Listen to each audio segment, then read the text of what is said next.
There's barely any room for activities. Is that Professor Boondoggle, Mickey? You have a lot of explaining to do. Well then, you better let me begin with what to expect on day one of Creation ModCon 2026. We kick off this year's show with a visit to the Iliac Bay and a progress update from those lovely Beyond Skyrim people. Then we sail from shore to the mysterious isle of Beyond Skyrim's Roscrea.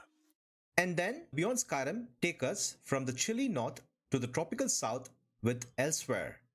And we set sail once more, but this time for a new update from the returning Esronia team after their debut at Creation ModCon 2024. Then we return to mainland Tamriel and rejoin Beyond Skyrim in the marshes of Argonia. Then we return north to the Heartlands and Beyond Skyrim Cyrodiil for what should be a very exciting update. Then the Beyond Skyrim team takes us to my old stomping grounds with their Morrowind team. Very exciting. And we finish our first day of Creation ModCon 2026 with something a bit different. The super exciting Vampire the Masquerade mod for Skyrim called Reawakened. An action-packed first day for sure, but I feel like I'm forgetting something. Forgetting something like us? Aha, of course, the old gang. Trendane and Renara. We were stood behind you the entire time, you silly goose. A silly goose indeed. And on that note, let's begin Creation ModCon 2026.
Hello everybody, we're watching Creation ModCon 2026. This is just a presentation of a bunch of upcoming mods for Elder Scrolls, type games.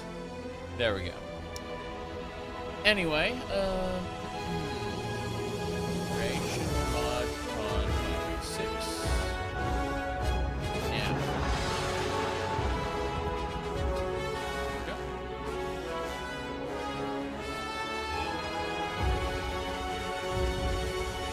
Good.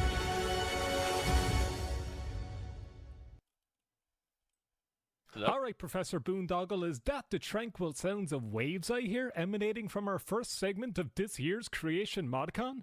That's right, Mickey. So let's catch up with those delightful folks at the Beyond Skyrim team and see what's happening in the Abyssinian Sea. I'll grab my towel. Beyond Skyrim? Yes.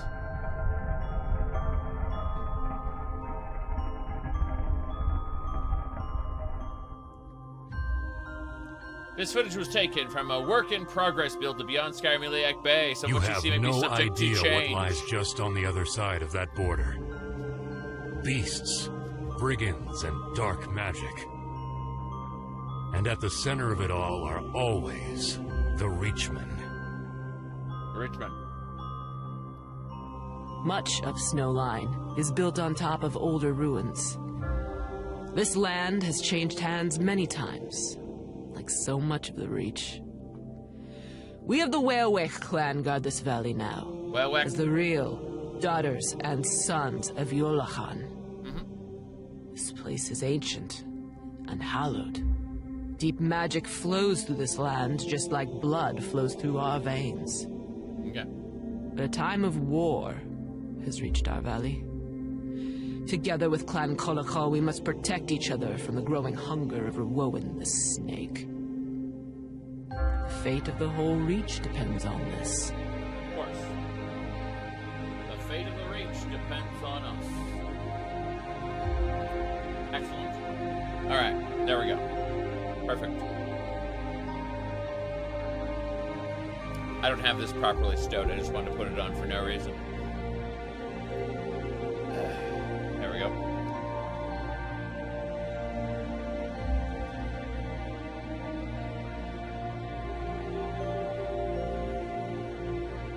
Tell me this, outsider.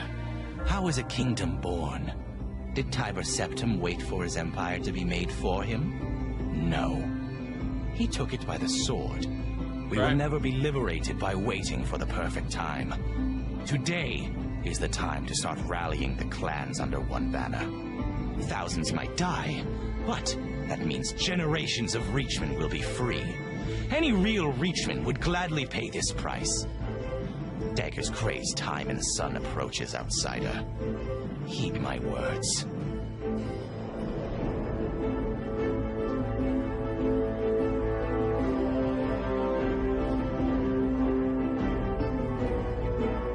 Interesting twin axe banner. That yellow one up on the top there. I've seen that twin axe banner everywhere.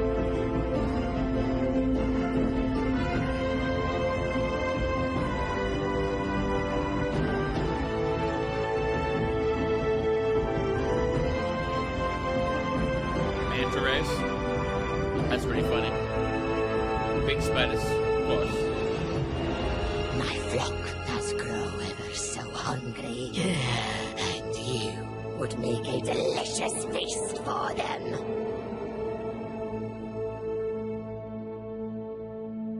Yeah.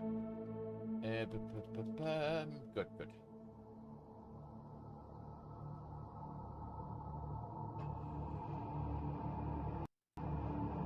That was a bit of a stutter. As you can see, my plans have progressed. Thanks to you.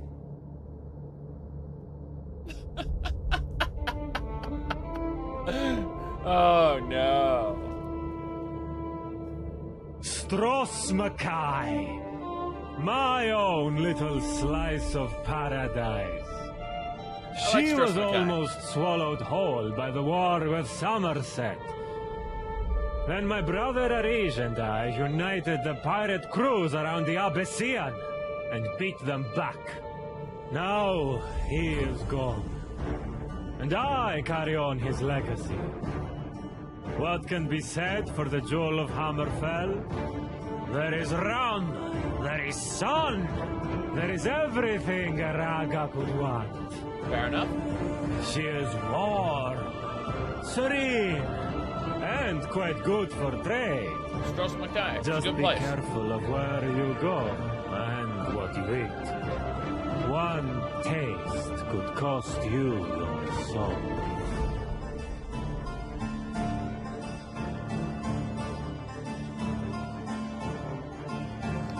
Stross Mackay has always had close ties with Daedra. So it's true.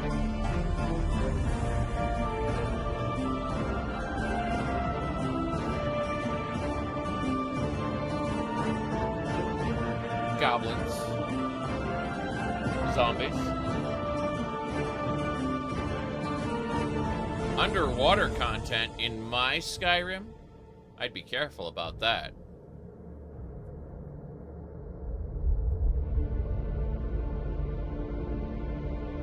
About time to shave my eyebrows again.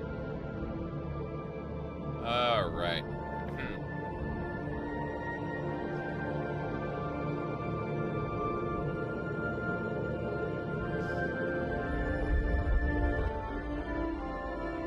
Nani deska?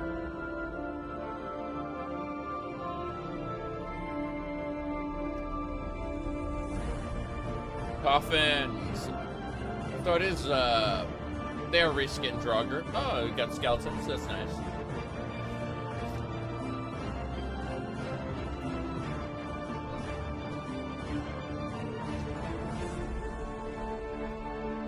I do like a good Draco Lich, that's for sure. Bone skeletons are always nice. Yep. Oh, sorry, feels weird they cut underwater combat in Skyrim. Yeah. Was that a Druid? I think it was some sort of other creature, but yeah. We'll see.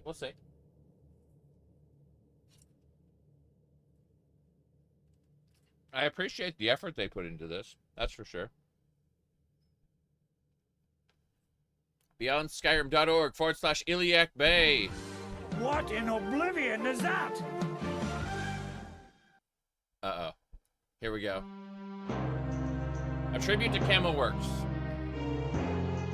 He wasn't just a YouTuber, he really is a friend of mine. Like, Kettle Witch. I never got to really know Kettle Witch. But yeah. We talked a couple times.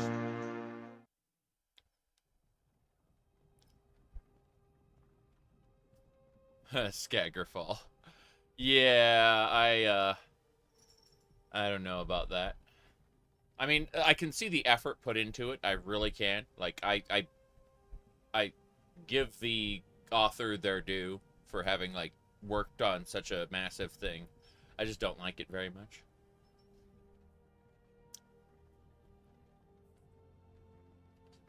Let's see. You're finally awake. Hey, you.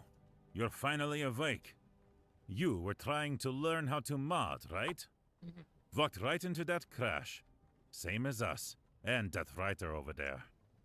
Damn you, level designers. The creation kit was fine until you came along. Everything ran nice and smoothly. That's if you not hadn't true. been placing doors everywhere, I could have already implemented the dialogue and been halfway done with my quest mod. You there, you and me, we shouldn't be involved in this mess. It's these people that cause all these crashes. We're all just trying to learn how to mod. You should try the Arcane University. And what's wrong with him, huh? That's one of the Beyond Skyrim developers. Or was it Skyblivion? Skywind. One of the big ones. I wish I'd been part of one of those projects. But how can I? I barely know how to open the game. Where are they taking us? Where we can learn how to mod. The Arcane University awaits. What? That public Discord server anyone can join? That's the one. They train people. Really? To a level where you can contribute. Huh? Contribute? What am I waiting for? That's right. Curricula for every department of development. Free of pressure. Yep. CamelWorks was, did some pretty interesting lore stuff, yeah. I agree. His videos got a little long in the tooth, in my opinion. Like, he had little too much build-up, I think, for some of his points. But, oh, God, Draglings, of course. Draglings, yeah. Forgot about those.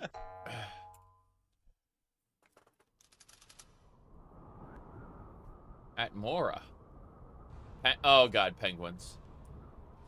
Yeah. Okay, there we go. That's better. Get the hair out from under my headphones. Hello. Yeah, penguins. Well, this sucks. Expedition to Atmora. 8.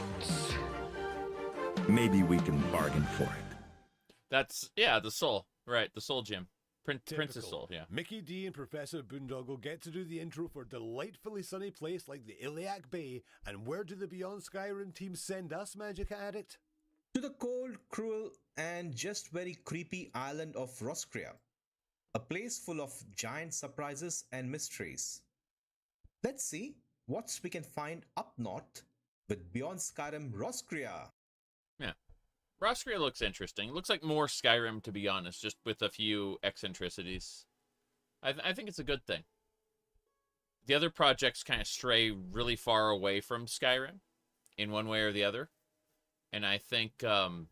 There they are again. The lovely Isles of Roscrea. It has been a while since the wheel last turned upon them, no?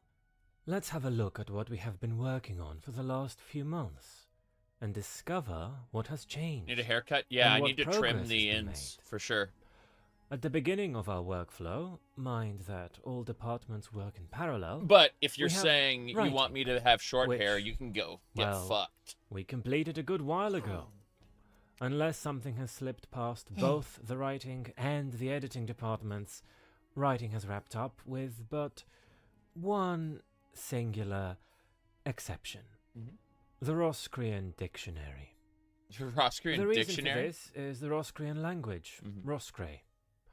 As the Roscreans will be speaking partly in this custom language, we would like to complete a Roscrea pronunciation guide first, so that the voice actors lending their voices to the natives will actually be able to consistently pronounce words such as Insiskik, Eilhviv, or the all-time favorite, Effine Urdifilkut. After all, it would be quite strange to hear Dungeon these names, words yeah. pronounced differently by the same person during different quests or scenes. The guide's already work in progress, but as so often, we don't have many people working on it, so things are taking a bit of time. Once the pronunciation guide has been completed, literature will be able to wrap up writing as well. Literature. Meaning all 134 books will be able to find their way onto the Roscrean shelves. Next, we will focus on the art department, which can be divided into concept art and 3D art respectively. Concept art is, well, the art of concepting things. I appreciate, They're the again, ones how actually drawing close and to designing Skyrim this patterns, is. houses, architectural styles, While being and unique. coming up with all the fun shapes that swords, armor, and wardrobes come in. Thanks to the so-called Get It Done event we held a while ago, Get it concept art is almost done, with the last few pieces either being already worked on or they are completely optional wishlist items that would be nice to have. If you're curious as to what they are, here is a quick teaser. After a particular asset has armor been display concepted, case. it Fair then enough. goes onto the to-do list for the 3D department. They're the ones who turn it from a pretty drawing into an actual model with textures, which will later be implemented. Not counting all the wish list tasks, 3D is left with about 11 things they need to model. I'm just But thinking it about should be all the noted degenerate that, projects for out there example, now who are like, one entire armor set still only they counts scream, as one task. Here's a quick I'm teaser out of once again. tokens to If you're generate curious the as to next what asset. We precisely have to wait everything another actually day to is, continue. Wait for Christmas in September. Uh, Once an asset is modeled and implemented, more I on mean, that it's in just a great minute, that the we're having an next step is actual for level project design that's to being made place this it way. into The a problem dungeon is, or like, into the there's so world. many people who get excited Curiously, to level make their design own is project, currently Roscrea's and they biggest end up bottleneck. turning We are to still missing a handful of Gen dungeons AI, that are and to it be visited becomes during kind of the larger awful. quest Yeah. lines of Roscrea. Yeah. These dungeons are a bit on the larger side of things, but that doesn't mean that all the small dungeons are completely done yet either. While about half of all dungeons are fully complete, the remaining half require either minor touch-ups or serious reworking. Yep. For the exterior level design, meaning everything in our Roscrean overworld, the vast majority has been completed, and is merely waiting for our curious little QA testers to find all the floating rocks, invincible cabbages, and barrels that were locked on accident. This includes nav meshing, the art of making sure the NPCs are not playing the ground is lava. Yep. By hand placing available paths the NPCs can take, they will be able to actually walk around and follow the player. If you've ever stood on a rock in Skyrim and you had the giants just walk around it, yeah, that's the nav mesh being funky. Beyond a small number of areas, one major region, the icy middle of Roscrea, is the one that will still need considerable work. Well, there is one more, the capital of Roscrea, Frulthul. Frulthul itself will benefit from two planned changes. For one, we are redesigning Frulthul Keep.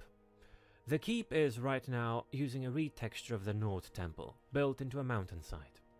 As Frulthul Keep will be the Roscrian equivalent of Dragon's Reach or the Palace of Kings, we think it deserves a unique look. Beyond that, the last task we can find for Frulthul is the inclusion of a paved road and stone floors for the city. Frulthul City and its keep is also currently keeping the implementation department on its toes. Implementation has been exceptionally active this year, and it shows. Thanks to our implementation leads, we actually have a dedicated roadmap and a spreadsheet detailing the progress.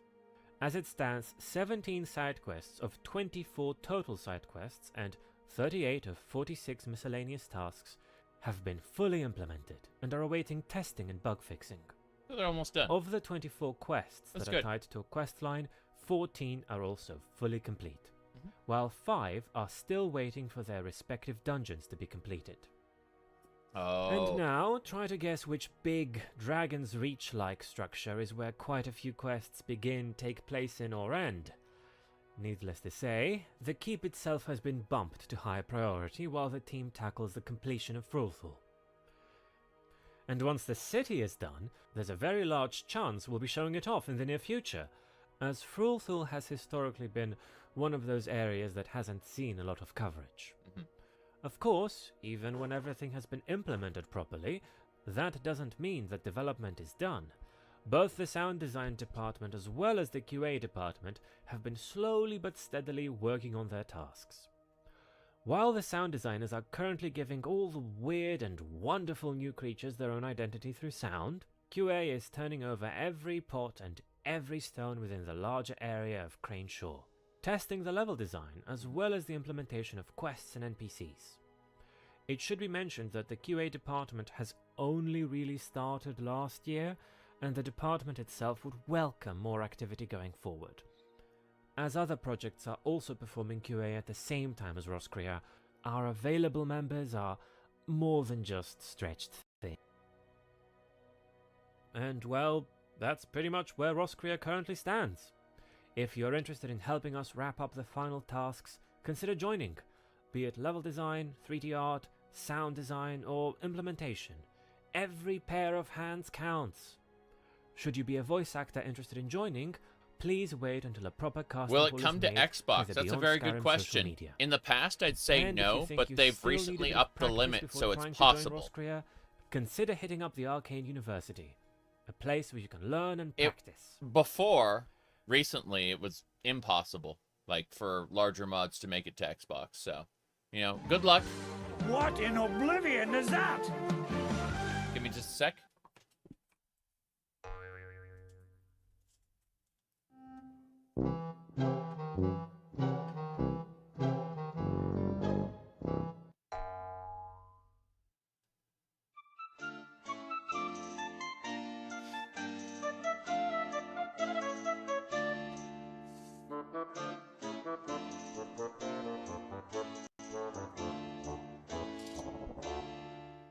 I'm fine, and then I get on camera, and it's like, hey, your nose wants to kill you.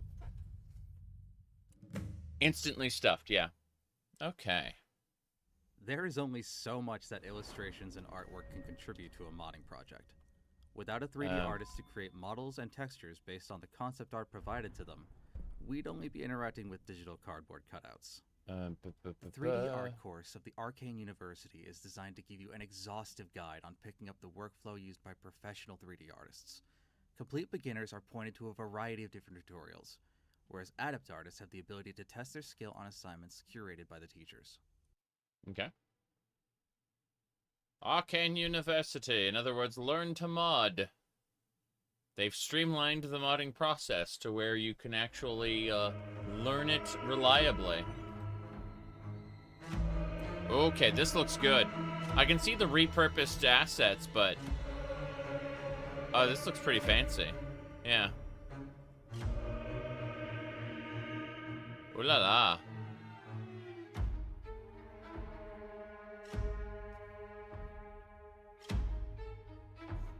Yeah, I like these repurposed assets. They look really nice. Is this Vampire the Masquerade, or? Yeah, it's Vampire the Masquerade. That's re-implemented in Skyrim with guns. Shut up. Okay. 8 Parthenax. There you go.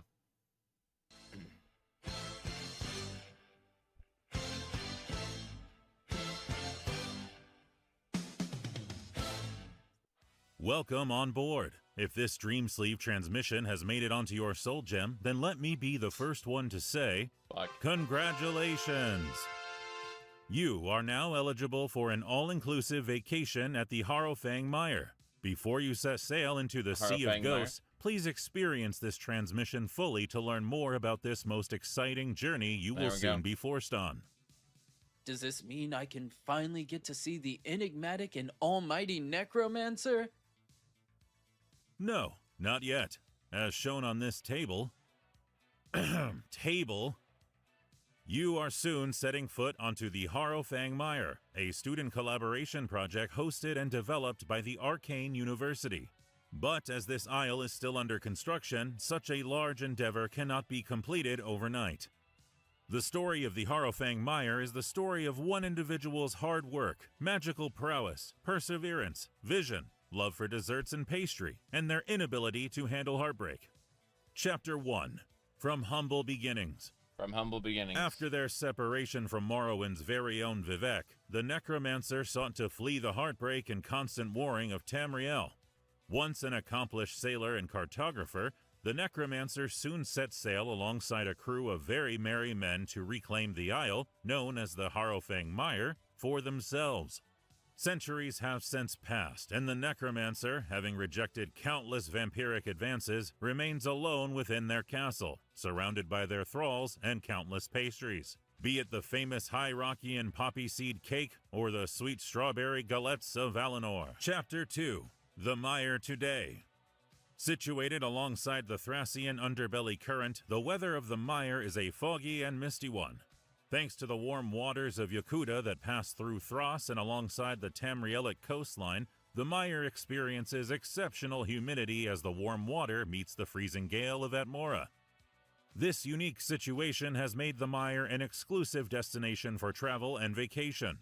Visitors frequent the Mire's many mud baths, delighting in the swampy yet exotic atmosphere. Additionally, the Mire is host to a plethora of informative and exciting events. Visitors may hit it up with the Harrowfang Mire's very own Party Pirates at the Party Pirate Peninsula, or charter a boat ride to the nearby Werewolf Love Island with Skeleton Sally's spooky ship services. And should you be of the undead persuasion, the Mire's brilliant barkeep, Lavender, keeps a vast selection of select sanguine refreshments at your service. Will all kill you. Traveling to the Harrowfang Mire is a unique experience, and there are many fellow visitors, travelers, people who got lost, and suitors vying for the heart of the Necromancer, many of which have set up a permanent residence on the Mire. Chapter 3. Traveling there. Does that mean I get to play the mod now? No, you cannot head there just yet. The mod, developed by the students of the Arcane University, is still in development. You will first have to get accustomed and understand the Mire's very own phrase, apple. Apple? Apple. Once you understand the importance of apple, you will understand your place in the larger Skyrim modding community. But what does apple mean? It is actually a carefully organized code. Watch closely. Arcane. Projects. Provide. Learning. Experiences. Oh, apple. Seems like at least one person has gotten the hang of it now. It is time for a quest. Observe this humble Khajiit. If we remember Apple, we might be able to figure out why she is here. This one would like. Do you think she is going to A. Ask for the release date of Beyond Skyrim Cyrodiil? B. Demand the immediate release of Skywind or else the Argonian gets it? Or C. Wonder how they could join the Arcane University to become a better modder? To know where she can learn how to mod. Ah, Apple, you never disappoint. Apple invites Skyrim enthusiasts to try their hand at creating their own new land mods. It's a project that you, yes, you, can partake in. The Harrowfang Mire has been in development since March this year, but we are still nowhere near done. With the exception of writing, we are still looking for artists, level designers, implementers, voice actors, sound designers, and bug finders to complete the Harrowfang Mire over the course of the year, maybe until early next year.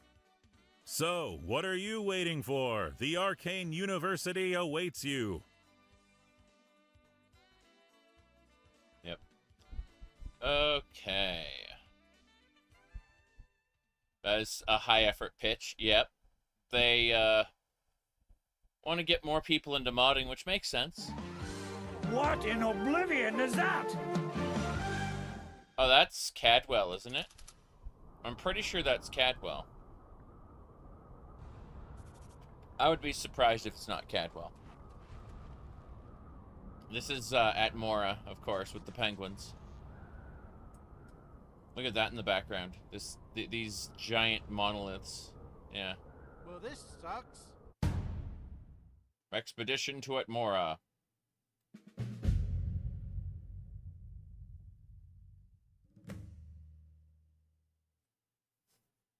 Scripts for the quest lines and dialogue, voice-acted lines, and modeled assets are all important. But what use is there if nothing is in the game? And that is where implementation, the most varied and all-encompassing department, comes along. As implementation is such a broad topic, the Arcane University's implementation course is split in 3: quests and dialogue, mechanics, and asset implementation, each with their own tutorials and assignments that a student may work on. Mechanics aren't really part of the creation kit. The creation kit is designed for you to make more Skyrim, basically. Sir Cadwell, yes, a pleasure. There we go. Yeah, it is Sir Cadwell. Another wonderful showcase this year from Beyond Skyrim Roscreag, but I think a change in climate will have me feline just perfect. Don't you think, Savle? A wonderful idea, Scott. Feline. And I know just the place. Just so let's head to the perfect. south of Tamriel to join up with Beyond Fine. Skyrim's Elsewhere project. Welcome to the 2026 showcase for Beyond Skyrim Elsewhere. Since our last ModCon appearance, we are happy to announce significant work in our writing and 3D departments. As these additions cannot quite be properly played through yet, our team has decided to instead present you this montage of some of our areas of progress. Elsewhere's pre-release, The Greater Rim, currently includes the cities of Riverhold, Rimmen, and the lands around them. There, you will find villages, natural caves, camps, industrial sites, and farmland inhabited by the Khajiit, Rimmenese, as well as both Dominion and Imperial occupants. Oh, interesting. Our writing department has been fleshing out these secondary locations, creating their quests and characters. Working settlement by settlement, our writers and editors have been making steady progress on the region, while level design follows in their steps to build the locations as they get further defined. Yeah. Thanks to our newly updated Khajiit farmhouse set, the rural Khajiit villages and farmland are being placed in our overworld, with their interiors ready to be furnished. Already available for the task are sets of cushions for seating and bedding, I like the general as well as a design huge so far. variety of clutter relating to crafts, cooking, and relaxing, Yeah. with full furniture sets on the way. Moonpath to Elsewhere came out Designed before with the wildly different creation kit morphologies for of the Skyrim. Khajiit in mind, their furniture integrates the communal aspect of Khajiit clan cultures, both nomadic and sedentary, and the daily aspects of their lives. I see.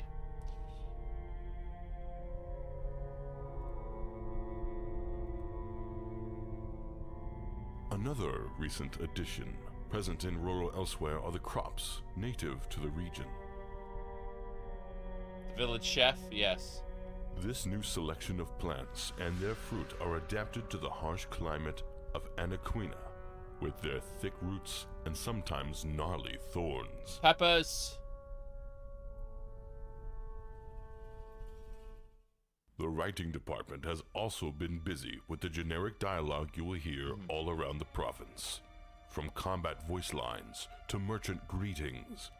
Among these generics, the guard dialogue for an important location has been fully completed and marks a first step toward NPC implementation.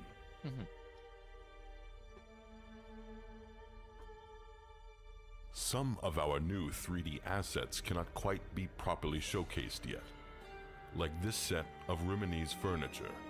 The set, fully completed, is not made for the rough walls and hangings of the Khajiit farm interiors seen here, but for the cold elegance of the Rim and its capital city of Rimmon. Rimmon, yeah. We went there in ESO. Both Riverhold and Rimmon are fully playable locations. I do hope that they make them a little larger, though. Despite its luxurious red wood and highlights of gold and glass, it is only for the Rimonese middle class. Yeah. That's what I thought.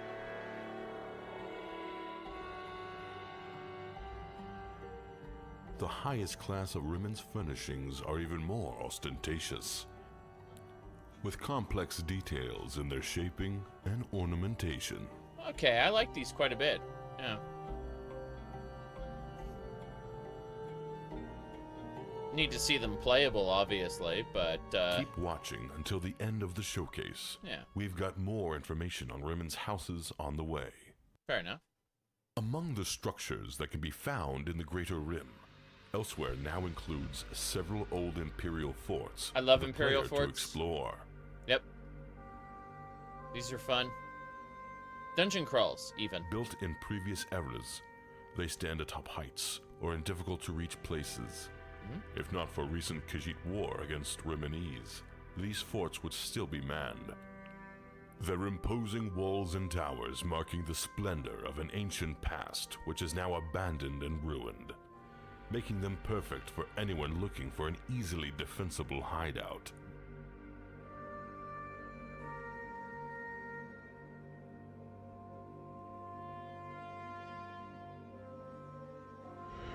Yeah. No, I mean Fort Near the Moonmoth great and city such. of Rimmon, In the Morrowind, tombs yeah. of their Akaviri ancestors can be found. Their presence in Oh. the region led to the unique Rimonese culture. No, that's really cool. So we get some Skyhaven Temple style architecture. Probably Akaviri ghosts as well. That'd be nice.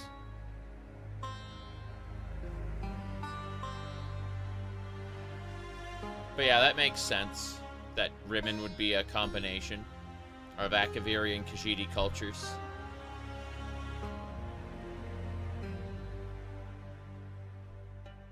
The city's power can also be seen in its industry, Minecarts. and even its highly organized agriculture. There are also several mines, some of those closely guarded, and Rimonese plantations, which will have indebted servants toiling in the fields, powering the Rim's economy. Yeah. So, what is next for Elsewhere? To accompany the writing of new locations, we are in great need of work on our architecture and furniture sets.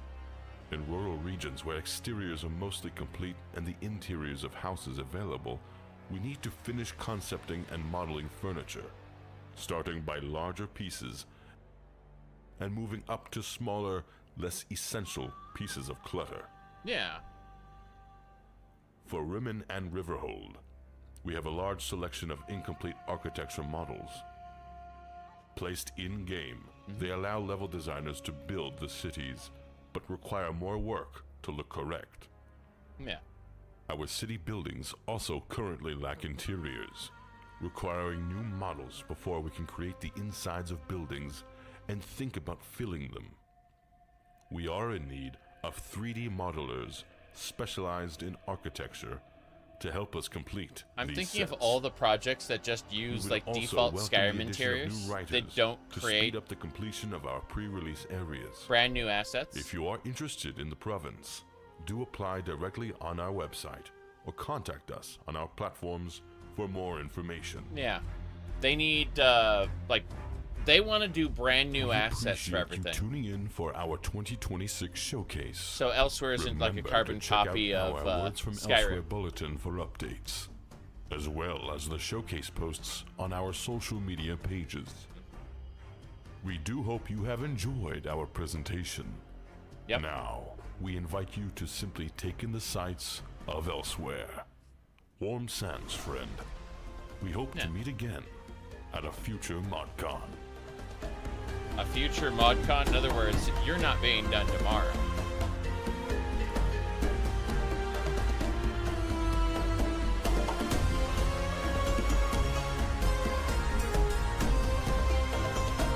Looks good so far, though. Yep.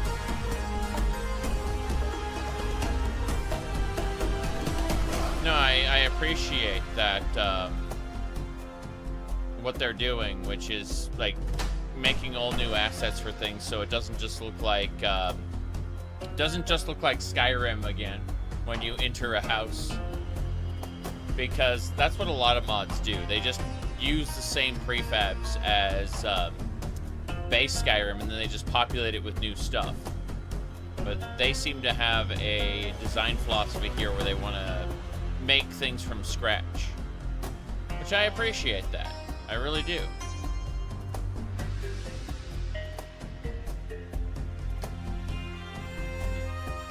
Just import Elden Ring assets. Yep. Anyway, it is pretty funny.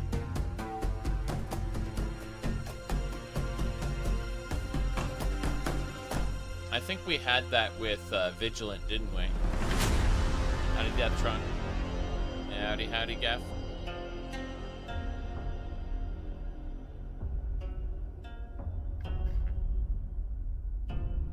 But yeah. Beyond Skyrim is going for a higher level of production, yeah. Yeah. Looking pretty neat so far.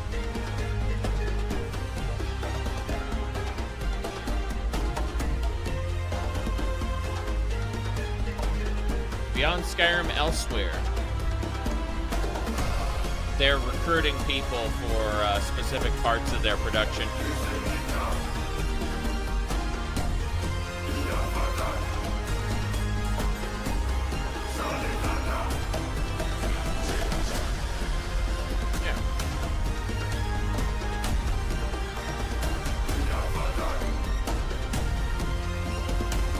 Nothing else, they got really good music.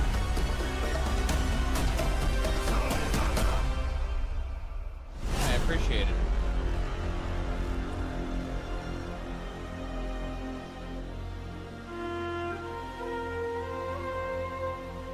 Lego Eevee for some reason.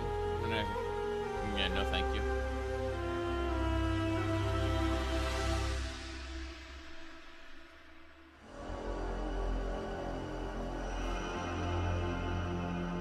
No, thank you. Right.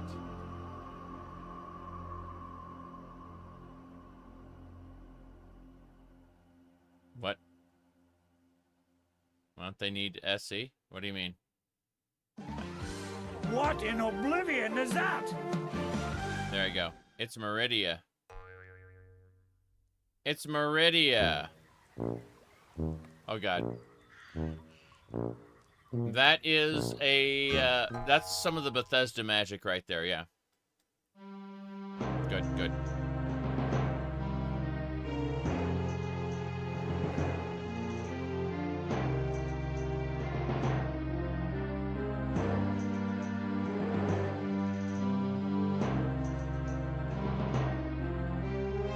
I talked with Kettle Witch like twice regarding the Throst project, but It's a new hand touch the beacon, yeah. Okay, that was. Hey, that was funny. Arcane Impact. How's your ModCon going? It's getting a bit late in the day, isn't it? You know anywhere that's good for food? I'm having a great time, thank you. And I do know a little place known as the Spice Isles that we've not been to for a while. So let's welcome the Asroniat team back to Creation ModCon Asronia. and see what delights wait for us. I've seen like one presentation of Asronia and nothing else. Dominion lost unity. Welcome, friends, to another Creation ModCon showcase by our team here at Asroniat, Domain of Lost Unity.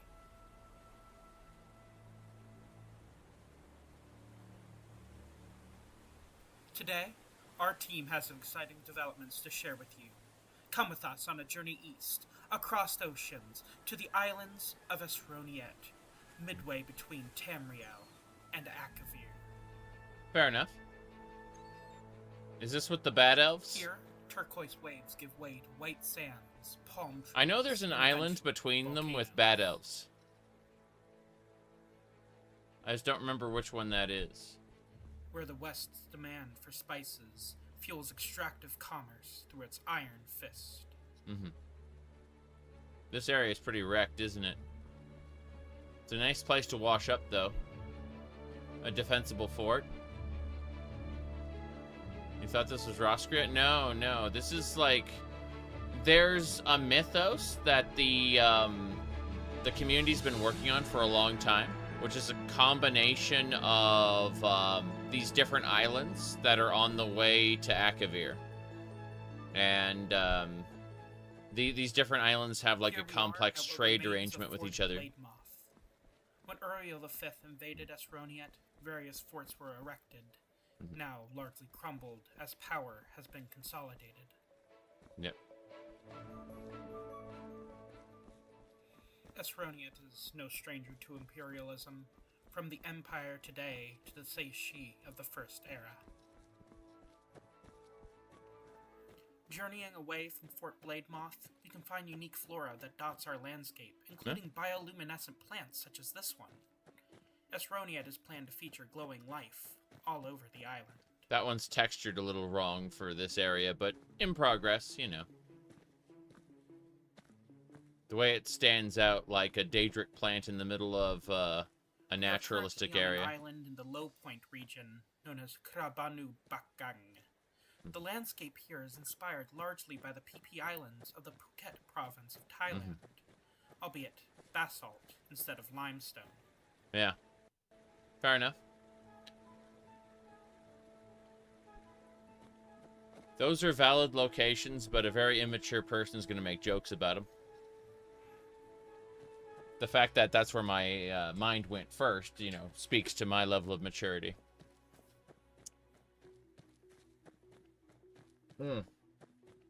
Alright, let's see. Yeah, it is pretty lush for the engine, I agree. But Skyrim has always supported lusher environments. It's just, how much processing power do you want to dedicate? And the answer is usually very little. That's why I don't run ground cover mods, like excessive ones, myself. The often tall islands like Krabanu Bakgang and Apadu Napach offer wonderful vantage points of the distant landscape. Some of the indigenous Ezri people prefer more solitary lives, and so they come high up in the hills to escape the sometimes tense politics of the shores and river valleys. Looks like Solstice. Yeah. But remember, Solstice was cobbled together in order to make more content. Here, we can see a hut inspired by those of the mountain village of Wairebo on the real-world island of Flores in It's Indonesia. interesting. It's not a bad thing, it's just that devs are kind of While this very region cobbled, might yes. seem fairly peaceful, sometimes a frightening surprise might wait around the corner. But that is for another time. Esroniet's tropical environment doesn't stop at the shoreline, of course. Let us now take a peek beneath the wave at the coral reefs our team has been working on. I'm interested in Due to this. the island environment, it's only natural that the various occupying powers engaged in naval warfare in their conquests of Esroniet. But the shallows made invasion by sea extremely dangerous. Dipping beneath the surface, various brilliantly colored corals cover the seafloor. My question is there anything lootable? And is there any way to fight underwater? When you have all this nice underwater details, if you're not going to use it for gameplay, then it's a wasted effort for the most part. Unless, like, it's just part of your artistic vision, I guess. And then salute, you know, spending time on stuff that doesn't matter, but matters to you. I understand it. I respect it. But also... As noted before, the Seishi once that looks really occupied nice. Esroniet, and they too arrived via ships, like this one, bound from Akavir to the east. That's pretty cool. Are we going to get an Akaviri Snake Man? Or is it going to be the more oblivionized human beings? Let us now take a look at the progress of our 2D department. Ah.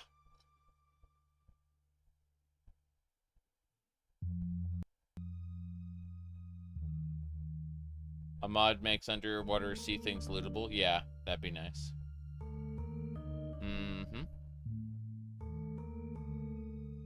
The bubble's coming back for a new event. Okay, so this is as of yet not built concept art. This is kind of what they want to do for it. I understand the vision. It looks nice, if nothing else. Translating that into the Skyrim engine is going to be difficult, but not impossible. Looking forward to it. Okay.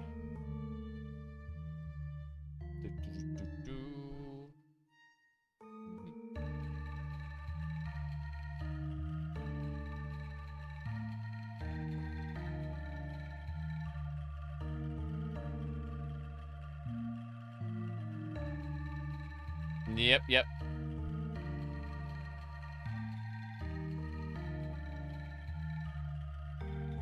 I haven't played ESO since the beginning of Seasons, so I would like to get back into it at some point soon.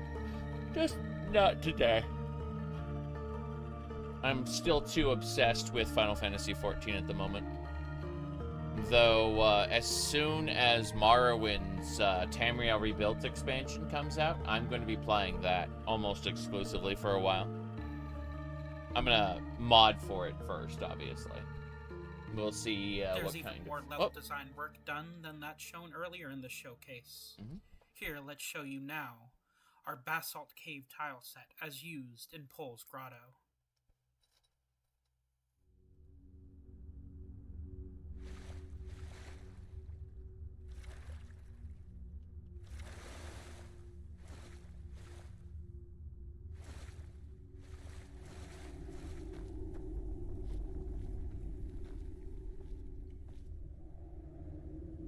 Right.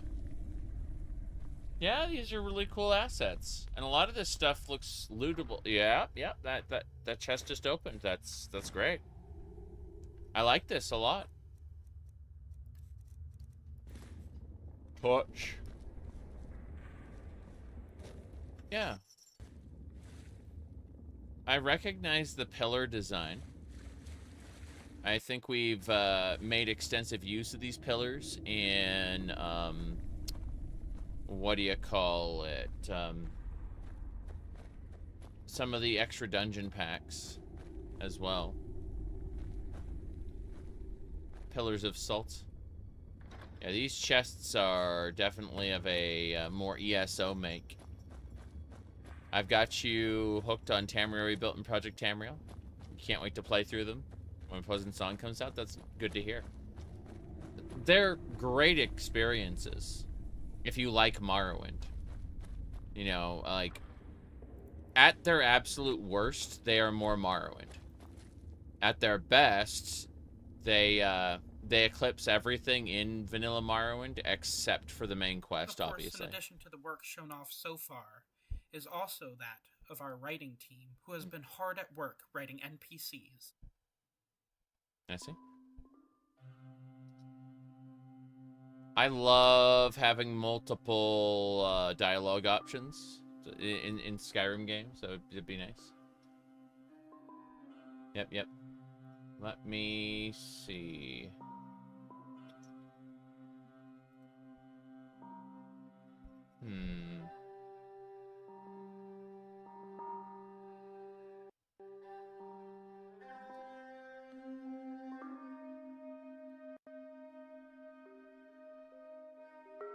Yeah, fair enough. I'm gonna play through Lantern of the Lightless Saint eventually. I appreciate it existing. It's just one of those things of the buzz surrounding it came at a bad time when my schedule is packed. So, you know, I don't really have time for more games at the moment.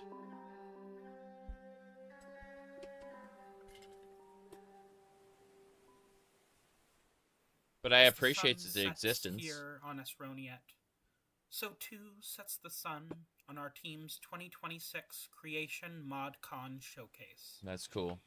We've been hard at work, and our steam is only picking up. We're immensely proud of every one of our departments. Yeah.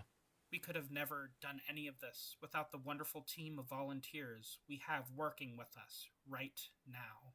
Mm-hmm. However, we could always use an extra hand. And that's where you come in.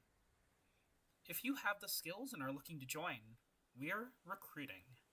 Most importantly, we need artists, writers, editors, quest implementers, concept artists, level designers, and effects artists. We'd be more than happy to have you on board.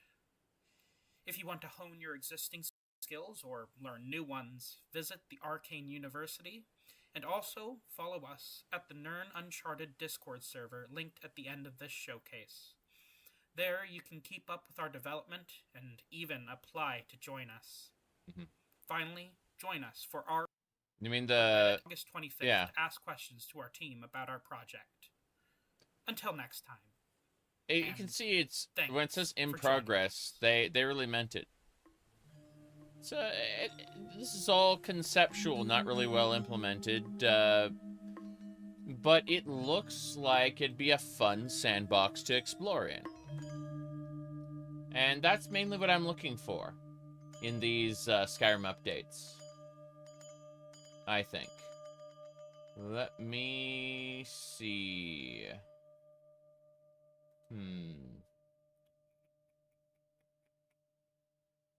Okay.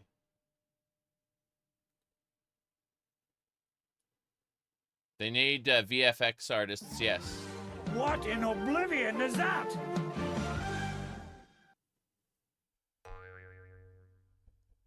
Ah, yeah, more.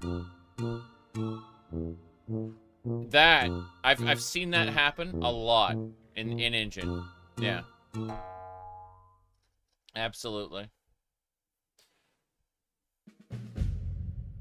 Join the Arcane University. It's more of these commercials. I think we can just safely mute this one. Vision is in place. The dialogue was written. All the necessary assets were implemented. What's missing? The world itself. Level design places all the assets in the world, creating the many houses, cities, that's pretty dungeons, cute, actually, forests, and deserts that the player may explore. Within the Arcane University, level design is separated into two distinct courses. Yeah. Interiors, meaning the design of houses and dungeons, as well as exteriors, landscapes, and the honestly, what they're saying about level design, this is what the developers of Morrowind, Oblivion, and Skyrim intended when they released the construction set for you.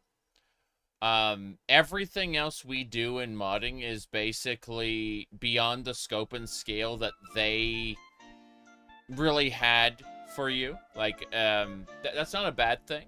Modding beyond the scope and scale of what is intended is great, and it really is the core spirit of modding. It's just like, how do I phrase it? Oh, this is more Vampire the Masquerade Skyrim. Look at this. This is the Skyrim engine. Yeah. It's great.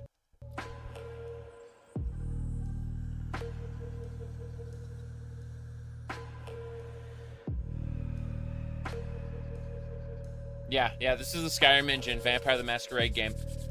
Yep. It's gonna be a total conversion, like Enderil, you know? Except guns.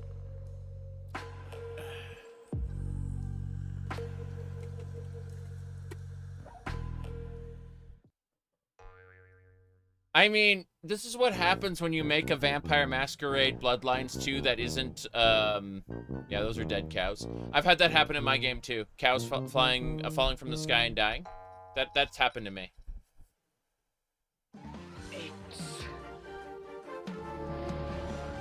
The button. Willkommen, bienvenue, privyat, mirhaban, shalom.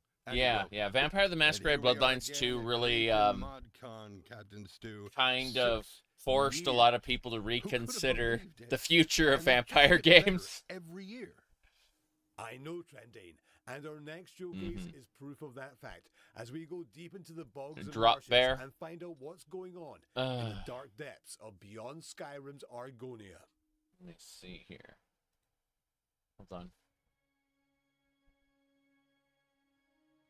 Hey everyone, so yeah, we missed last year's ModCon showcase, but we had things to do, sorry. But this year, Argonia is back, baby. It's me again, Aaron Maloney, audio lead for the Argonia team. We hope you've been enjoying all the ModCon showcases so far, and we're really excited to finally be able to give you another glimpse into Argonia's development. We got a lot of cool stuff to show you all, but before we do, let's quickly mention who we'll be playing as. In this video, we are Bruise Glory, an Argonian healer and herbalist. We've recently been gathering ingredients near the village of Red Sutri, but now it's time to move on. The border with Cyrodiil isn't that far away. Isn't like 90% of Black Marsh toxic? No, So we there's just like, passed through the town there's of a Red deep Sutri, and we are on our way marsh, to Cyrodiil through which is super Termini toxic. Pass The on rest of it is northwestern fine. edge of Argonia. Yeah. But from the looks of it, it doesn't seem to be accessible. Let's ask this NPC if they can tell us what happened. Costs nothing, and yet it seems in such shorts. I suppose I can spare a moment. I like how her dialogue clipped. Just the usual landslide. Nothing out of the ordinary. Especially for this area. The only thing I fail to understand is why I'm the one who has to deal with it. Guess we've all got our own lot in life. Yep. Well, this route is closed. We'll have to head back to Red Sutri and figure out our next move. In the meantime, I'm sure you've noticed that Octavia was voiced by one of the voice actors that joined the Argonia team recently, just like all the other characters you'll hear today. For this video, we aren't messing around with AI voices. This time, we got the real deal. Kind of. Some of these voices are from the actual voice actors portraying the character, some are still placeholder just for this video. Yeah. Let me repeat that. Some of this is placeholder. Editor, add big text saying placeholder. If you're interested in helping bring any of these characters to life, please visit sarahmcmanusva.com/casting to submit your voice acting samples. In fact, we just opened up the casting call for all human voice types that we currently need. If you're interested in one of the Argonian roles, we'll be casting them later this year. So That was keep a an little eye out for brief. future announcements. People have to rewind the video. I love that random bark, Unlike like the villages we featured previously, Red Sutri is a Turnian town. The ancestors of the Turnians were mostly imperial noticeable colonists, and barks the Argonians left by behind when the NPCs Empire withdrew from Argonia 200 years are ago. what divide I've seen you around before. Slop from And Jim. It looks like you might have learned a thing or two in your travels. Mhm. Do you know anything about diseases or healing? My niece Kayla has fallen quite ill with the same sickness that took her mother. She's bedridden under Vesselina's care. She badly needs some help.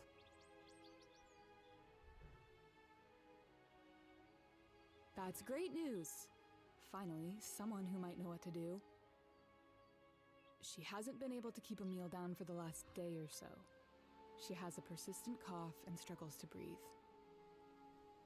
Restoration skill, eh? No matter how warm it is or how many blankets we give her, she shivers and complains of the cold. There are also painful sores on her chest. Her voice is too low. Yes. A little help is better than no help at all. When Kayla's mother fell ill like this years ago, we couldn't find anyone to help. Her father Quintius went hunting for a cure and never returned. But I'm sure you'll fare better. I've written down her symptoms. If you show this note to enough healers, perhaps one will know what needs to be done. Yeah. Just bring whatever ingredients they recommend back here. The voice acting Our is well local done. healer can I agree. handle the rest. And please hurry. I don't think Kayla has much time. I think Eredith that says people are worried their mind's going dry. But what not only voice acting well, but making sure the voice Our best acting lead is fits. Kyla's missing father. Maybe someone in important. town knows what Yeah. happened to him. Not a clue, and I don't want one. If there's any justice in this world, the man's dead in a bog somewhere. Yes. Okay. Are we done with this idle chit-chat? Good. Some of us have work to do. That's right. The slouching panther? Let's see if anyone in the tavern can give us some information. Saint Arulor, grant me patience. These miners will be the death of me. Can't say that I do. You're not planning on finding him, are you? If you do, tell him he can't have his old job back.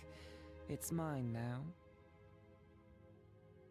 I wonder if any of the mines down south are hiring. Have you ever considered how fish got this high into the mountains? Now that is cloudy water. Something you need? The last time I saw him, he was on the other side of the river near the cave. The next time I looked, he was gone. I would have searched for him, but I won't go near that cave. Too many voices echoing around in there. Restless spirits, probably. Going so soon, Thilpui? Still your waters and stay a while. Still your We'd like waters to and hang stay a around with while. our egg sister, but we have a man to find. Fair enough. While we head to the cave, we have some time to discuss the milestones we've reached in the 2 years since our last showcase in 2024. All of the 200 NPCs that are required for our current focus area have been written, edited, and implemented, as have all 288 scenes they participate in and the generic dialogue for the more than 50 voice types these NPCs use. Over 60 quests have been written for the region, and more than 75% have already been implemented. Our writers have also created more than 50 world encounters, over 30 world interactions, and 136 in-game books and flavor texts. While putting the finishing touches on this region's narrative elements, the Argonia writing team has already moved on to their next focus area, starting with NPC and quest outlines. This looks This is like the looking cave good. Ukamish mentioned before. Let's see what we can find Okay, inside. that's a good dungeon entrance. Yeah. I like it. Our concept artists have also been putting the finishing touches on our designs for the Turnian culture, as well as the traditional Argonian villages. Oh, this looks spectacular so far. We've also been working to add some unique details to our ancient Nedic dungeons. And we are finally beginning to work properly on Argonia's famous Sandmeres, which we may catch a glimpse of later in this showcase. Those are pyramids, yeah. Our 3D team have been hard at work making hundreds of additional assets, bringing the total number of new 3D elements in Argonia to over 9,000. And with those assets, we've made some great progress in our level design work. 100% of our focus region's dungeons and interiors have had a first pass. Burning vines away. Thank you. As well as that, nav meshing has also been completed for over 700 cells.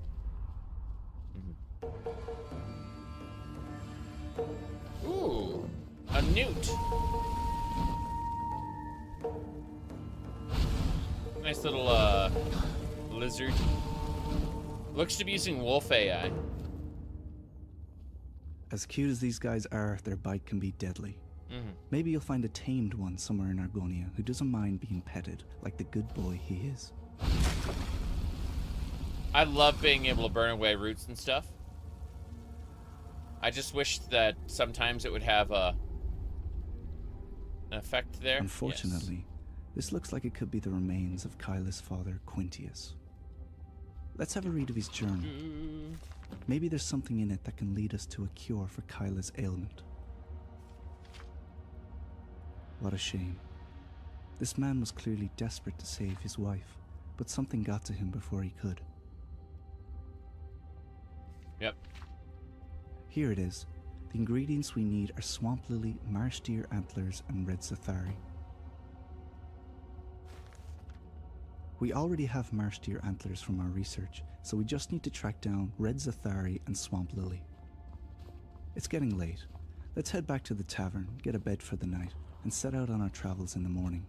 On our way back, let's talk a bit about the audio you've been hearing throughout the video. The Argonia audio team has also been working very hard on creating the various types of audio needed for Argonia over the last 2 years. From creature sounds, biome atmosphere, and sound effects for clutter items like traps and decorations. Around 75% of the atmosphere sounds that make up the various biomes of Argonia have been completed, with Fair work enough. on interior atmosphere, like the cave we were just in, being started recently. I'm sure you've noticed the various music tracks that have been playing throughout the showcase so far. These are all unique to Argonia, created by our talented composers. Let's stop talking for a little bit and let you listen as we return to the tavern.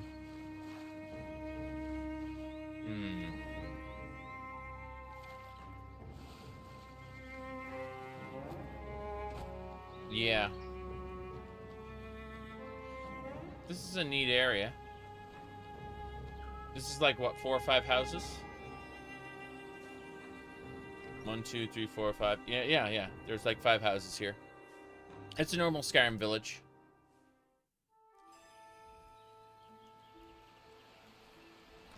Now that it's morning, let's take a look at the map and plot out our journey to track down these ingredients.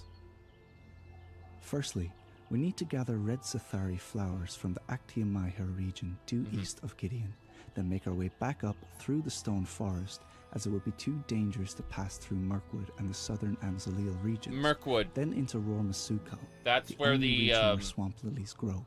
Someone asked about like Kyla may Argonia not being have too long, and she's poisonous relying for on us. people. There's no time to Mirkwood waste. is Let's get where going. like people just drop over dead because it's too toxic there. No, it's like a lot of Argonia is full of poisonous stuff, but Mirkwood is like fatal to a lot of people just stepping into it, basically. It's one of the dungeons you have to go in order to get the Staff of Chaos Pace in Elder Scrolls 1: The Arena. But they kind of retconned it to be more toxic than it was when you played it, basically. The Pocket Guide to the Empire First Edition changed a lot of Tamriel, and that's fine. I don't mind. It's just the developers moving forward kind of have a tendency to disregard the Pocket Guide and like be like, well, yeah, that isn't really how it was. And it's like, damn, you make a somewhat interesting setting, you make it even better, and then you progressively dumb it down to make it easier to develop for. I understand why, I just don't agree with it. That's all. Now let's see here. Now that we've arrived in Rormasukal, let's see if we can find some swamp lily.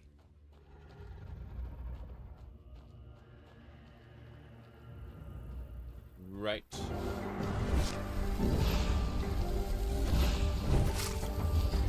Less interesting lore band-aids. Yep. I mean, these are ESO creatures here. Like, I recognize this turtle. It was an elite-style monster. Oh, his skin. Powers can only be used once a day. I do like the untouched stone damage attack. Like, you're literally throwing rocks at the monster. And I appreciate that. Earth magic is something that doesn't really get made well in the Elder Scrolls overall. Tends to be ignored for fire, frost, and lightning. The power in my hands. You know, stuff like that. Okay.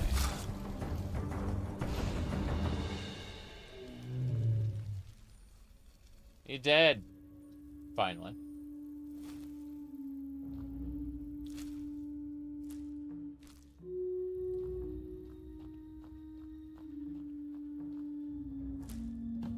Now that we have all 3 ingredients, let's return to Bisseria and give her what she needs to save Kyla.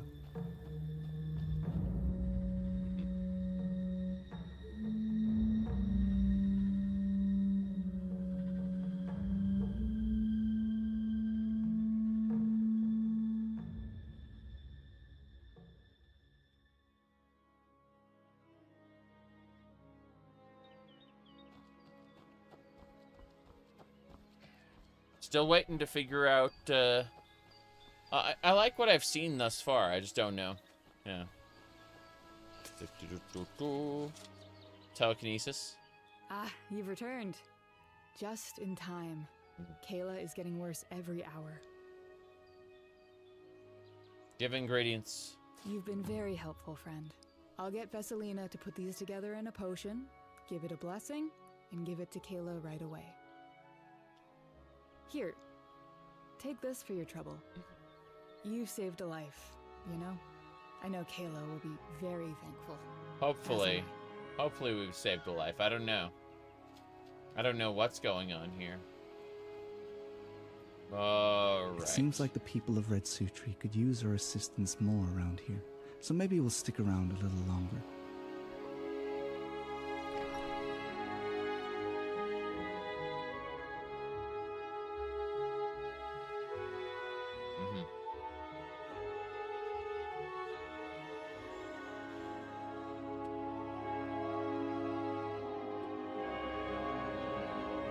Right.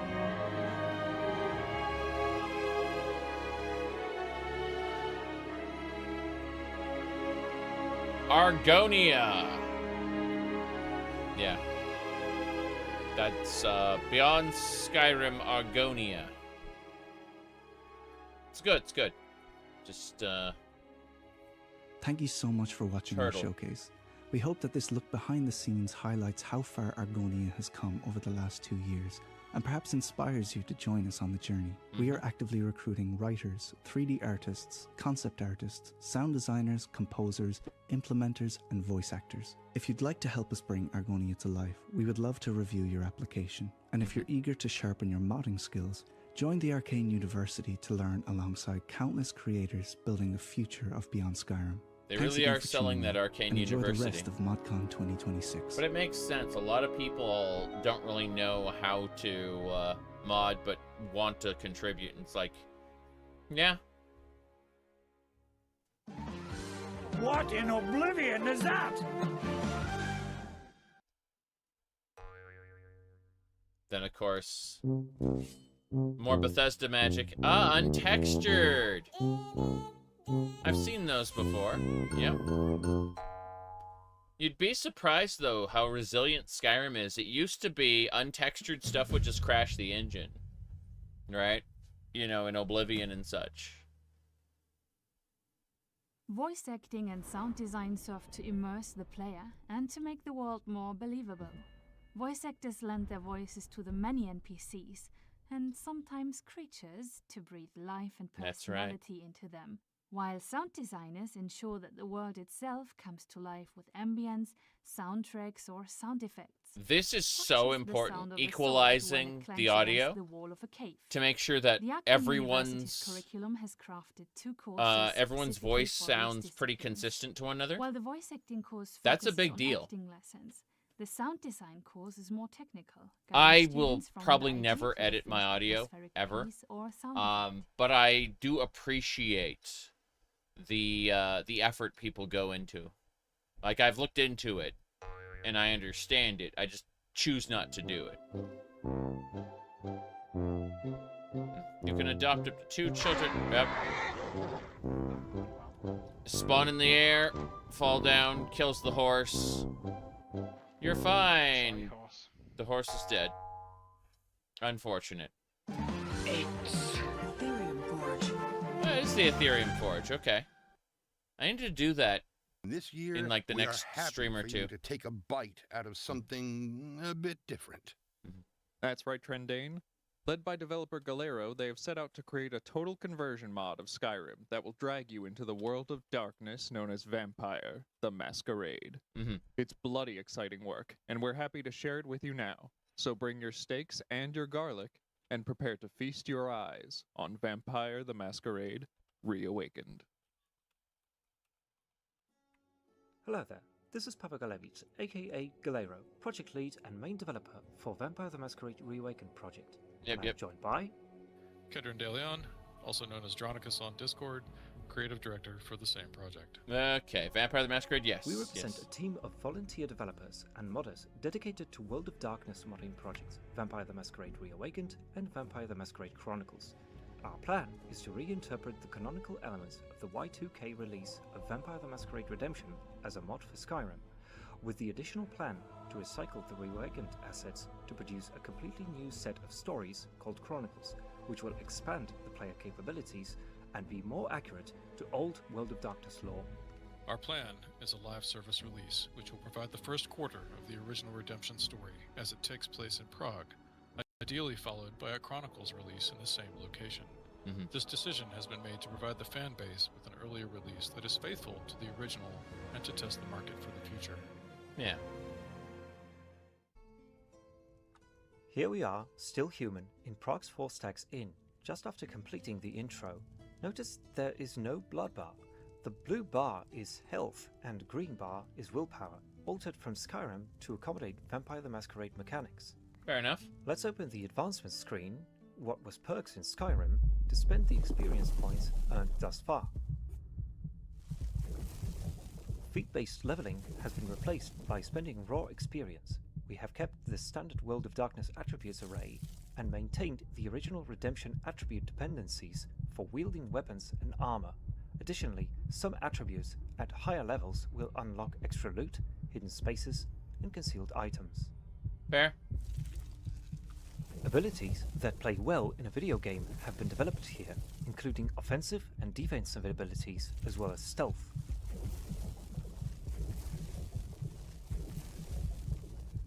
Yep. After becoming a vampire, disciplines are also purchased here. Let's spend the experience to purchase a level in melee. Alright. Can I see advancement place? Offensive.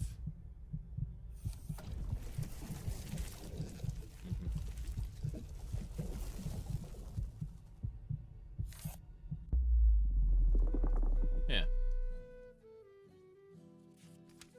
Traits. To review your character, select Traits from the tab menu to see the list of current values for attributes, inherent traits, and disciplines. Though humans limits stop at 5, items and other buffs exist to increase them to as high as 10. Okay.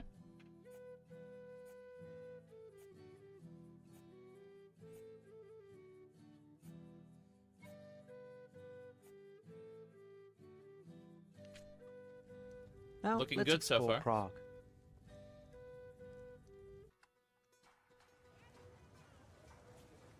We have based the narrative on old World of Darkness content as provided in role-playing sourcebooks and related media, and excluding version 5. We have altered the story to adhere more to canonical World of Darkness events, and to respect industry IP stakeholders.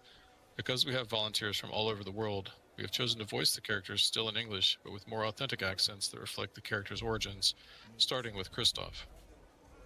We have striven to develop effects that reflect canonical mechanics, including costs for abilities, attributes, and disciplines, now in advancement, but was perks in Skyrim, frenzy and other innate vampiric traits, humanity, hunting and its risks, crime and the masquerade, and Elysium, where no combat or discipline use is allowed. Abilities and discipline powers were also deemed ineffective for video game play and have been replaced with alternative powers that focused on fun while remaining thematically true. Yeah. No, like, not every game is suitable for every role-playing game system. Replace my war-weary armor.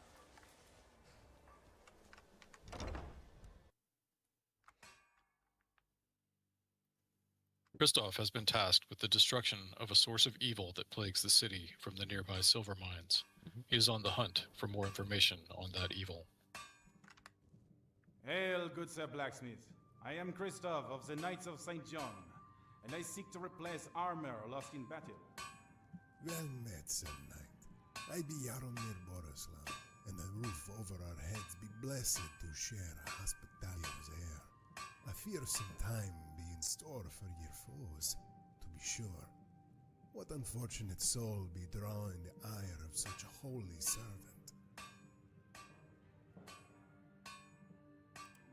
I seek to slay the demons in the silver mines to the east. Your demeanor do betray your injury. If ye be seeking to uproot the infestation in the silver mines, you'll be needing extra protection. I see. The protection of the Lord suffices. I need no more than that. Oh, why be ye wearing armor now? And your sword says ye expecting more than handshakes in the depths. Nay, I be speaking of gypsy charms, young man. Okay. Where shall I find such gypsy charms? Swear upon your sword that ye will keep her from harm.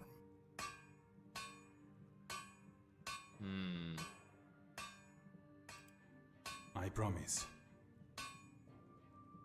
Hie ye over to the Golden Lane. Within eyesight of the gate, you'll see an apothecary's shop.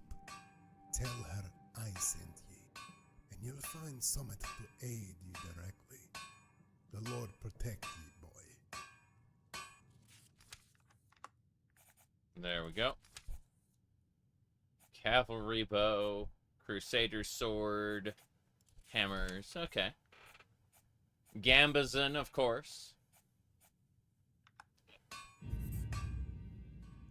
I mean, I can only imagine the amount of stamina it would take to play a Skyrim-esque game in full armor. We strive to make the combat more dynamic Gambazons and deadly, make a lot more less sense. reliant on resource but preparation.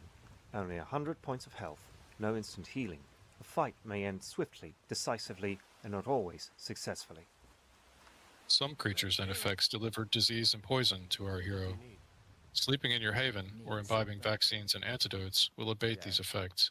Likewise, a variety of potions and scrolls, including holy water, can be found or purchased to heal you and your coterie, or to help combat your enemies.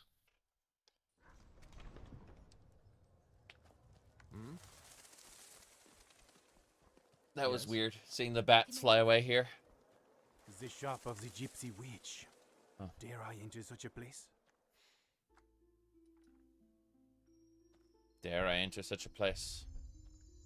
Yeah. Hello, young one. What be it ye desired? I desire only to bring the Lord's justice to the evil that has befallen this city. I would know of the devils that rule the night in Prague. Blood-sucking undead is what they be. Vampire, they be called. Reason from the dead to lurk in caves and crypts away from the light of day, which do burn them fiercely. As with most creatures, the bane of fire will serve you well. A sight and stench ye shan't soon forget. Then perhaps I shall show them the glory of the breaking dawn before dealing them their final mercy.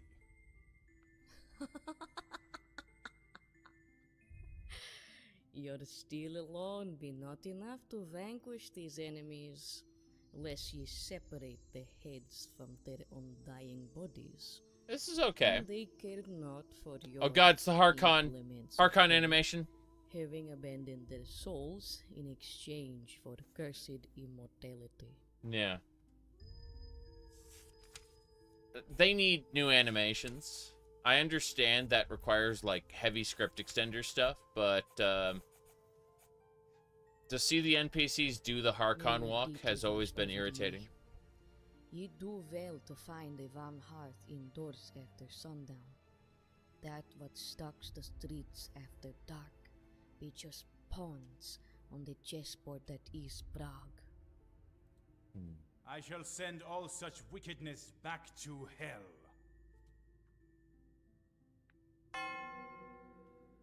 Quest complete. So, experience gained. And you can spend that experience, I take it? We are nearing the silver mines infested by the vampire.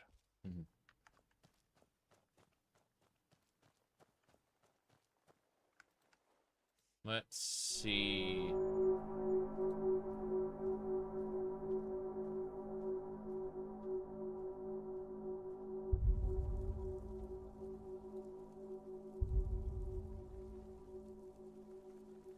These guards still hold their ore.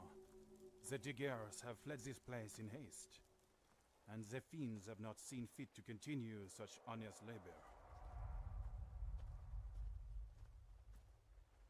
It's looking pretty good. There's a lot more Skyrim in this than in some of the other projects. Like, you can tell, you can see the repurposed assets, which is fine. I don't mind that. The odor of freshly mined earth is laden with the foul stench of death.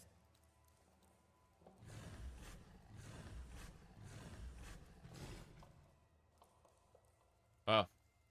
You're being watched. Cutscenes. Yeah, I like Redemption well enough, so this works.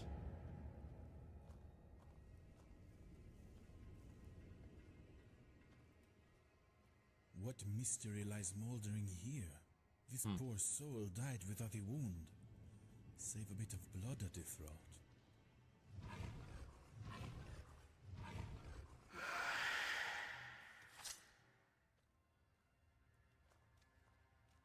Yeah.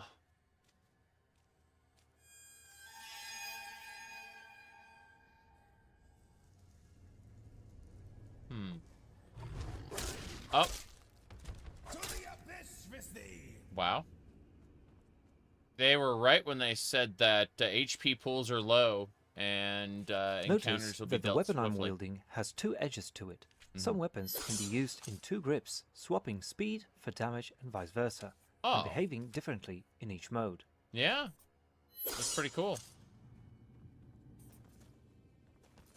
Reminds you of the Forgotten City? Yeah. But I appreciate the total conversions, like Indoril. Spitter. Did we get spat on?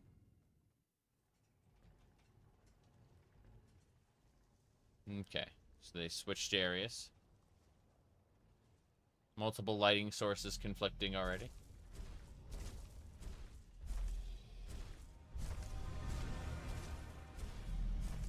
Ooh.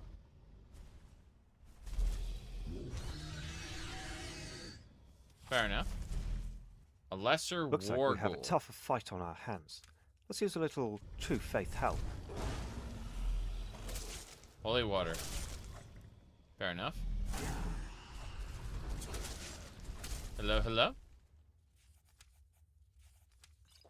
Healing salve. Okay.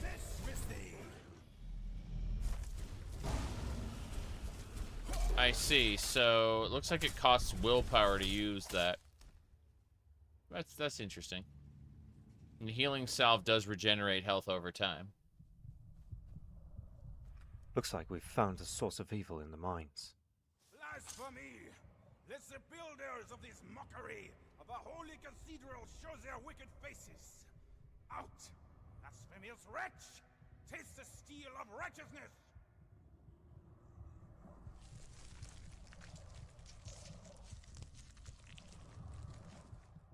Let's Okay. move slightly into the future. As a vampire, Kristoff's body consumes the blood inside it, called vitae, to survive. As this supply dwindles, he must hunt for more. This is an act best done in secret, as mortals fear vampires and will hunt them down if their presence is too obvious. Other risks of hunting for blood include anemic victims who die at the first prick, and the possibility of becoming a plague carrier, spreading fatal disease each time Kristoff drinks. Yep. It has been said that the core of Vampire the Masquerade is the downward spiral of one's humanity along a hierarchy of sins. These include acts of lying, theft, injury, and killing, and later, diablerie. Performing one of these when Kristoff is at a higher rating runs the risk of humanity loss. If his humanity reaches 1, he succumbs to the beast, and the game ends. Yeah. You basically become, Wilhelm is one of Kristoff's coterie members, united in common goals in the Eternal Night. Set the coterie's stances to be aggressive, defensive, or neutral, or recall them to Kristoff. You can also swap control and play from the perspective of any of your coterie members, returning at your leisure. Oh. That's pretty cool.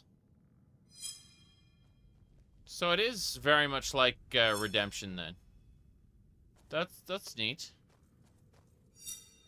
I don't dislike that.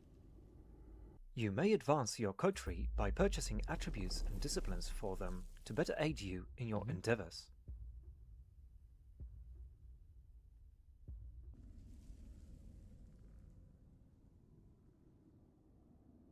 Okay. Discipline tree, movement. So you can set up their discipline slots. Like you can spec your followers basically. That's really cool.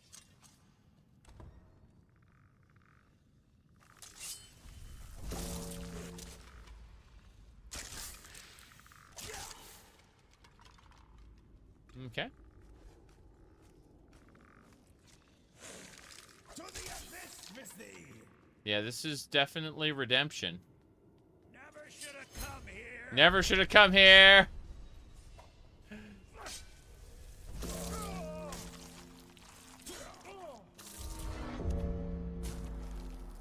Some creatures, magical effects and weapons, supernatural claws and fangs, and naturally occurring sources like fire and sunlight deliver aggravated damage, which is much harder to heal than weapon damage.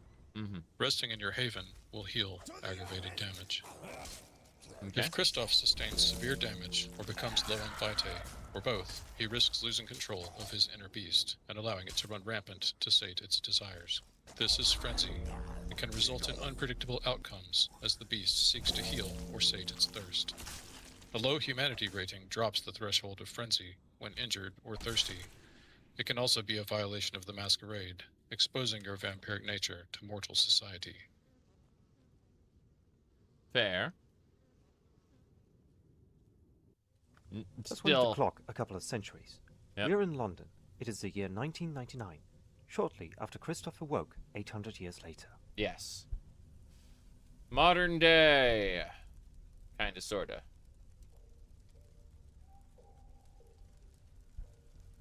I love the Fallout 4 assets in Skyrim.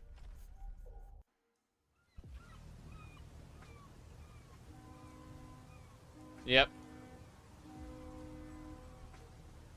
Elder Scrolls 5.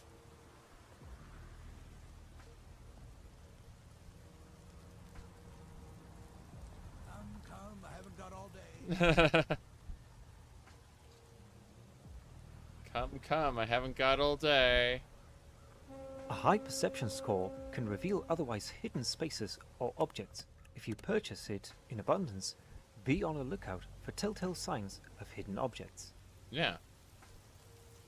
That's really cool.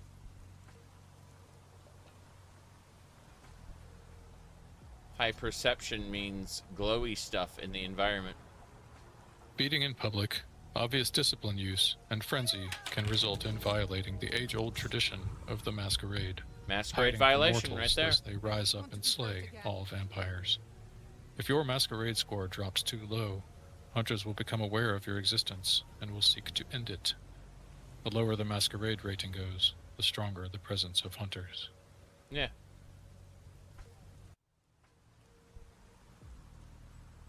Masquerade violation.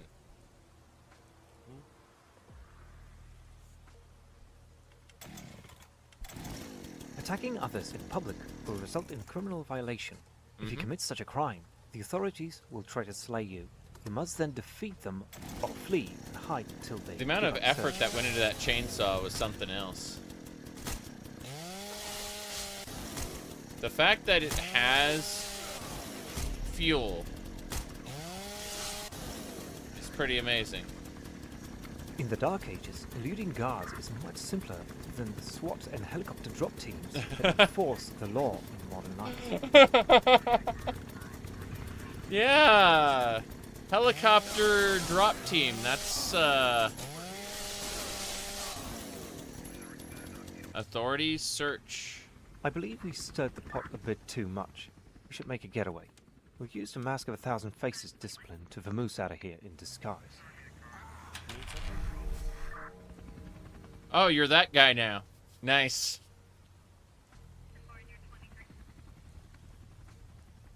Okay. Authorities gave up. I assume that'll take longer, but in the full game, but yeah. Look at you, ordinary citizen. Definitely not a vampire. Huh. The tube. Just what we needed. Enough of this charade. Let's turn back. There we go.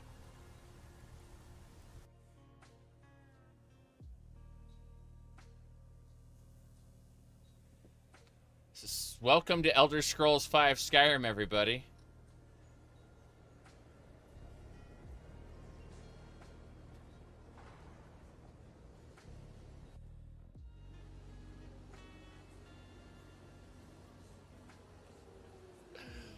I'm just thinking about the Starfield tram for the opening area. What do you call it? New Atlantis? I'm thinking, wow, this is so much better. It is the New Year's Eve in the New York City. Just a couple of weeks later. Let's walk into town. That's right. Jeez.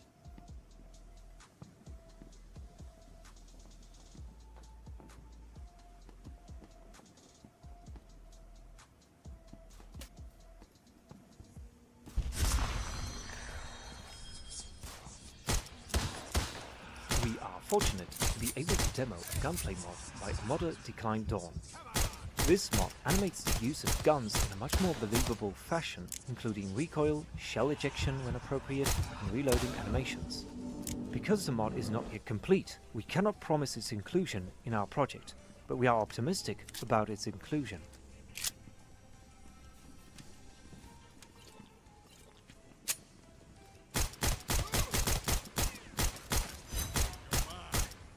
You're mine.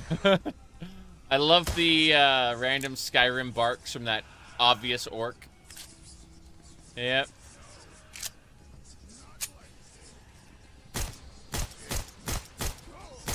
You want to include this in Skyrim? Well, the gun mod is separate. You can include it in Skyrim. Yeah. Skyrim belongs to the Nords.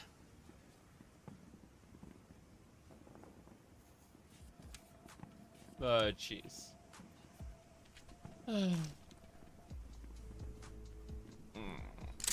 Itch. I have no idea. There we go. That's better.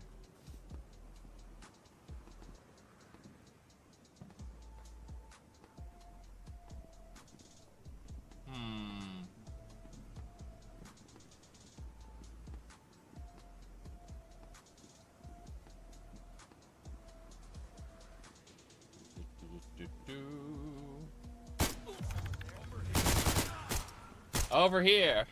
Criminal violation.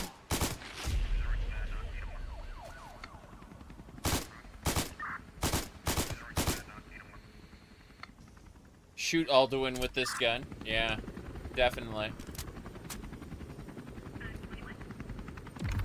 Very good.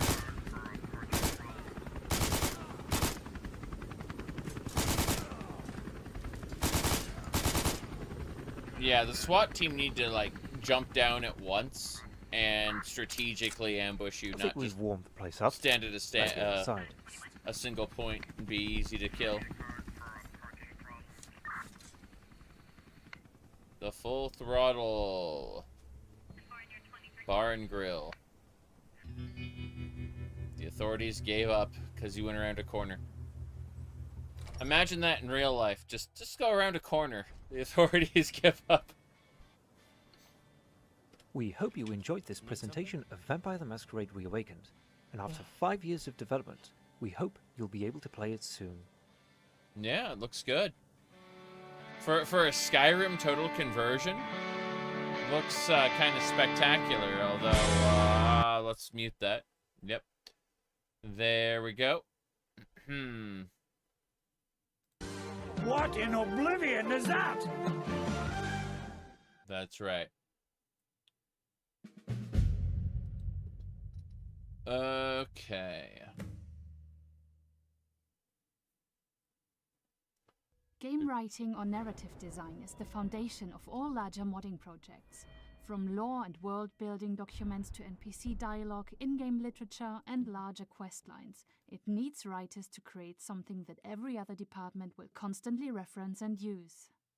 Formatting. As you make your way through the Arcane University's writing curriculum, you will learn how to write engaging dialogue and immersive stories using Google Docs, all the while receiving feedback from both the writing teachers as well as your peers to become a more confident and competent writer. Mm-hmm.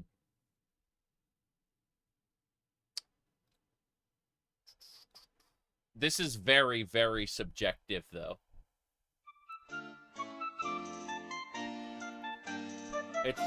Formatting is mostly about making sure that whatever you write is compatible with everyone else on the team.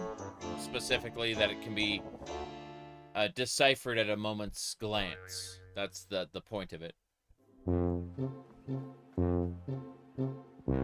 Seen that happen before. Yep. Bark, bark. You gonna stand up? Oh, I was hoping he'd stand up and have the dog flail around. The Ethereal yes. We've seen that one before. What an incredible day so far. Professor Boondoggle, surely a learned man such as yourself would agree with that. Couldn't agree more, Scott, but there's still plenty more to come. And next, we once again return to the Beyond Skyrim team to see just what is going on in Morrowind in the 4th era. Let's take a look.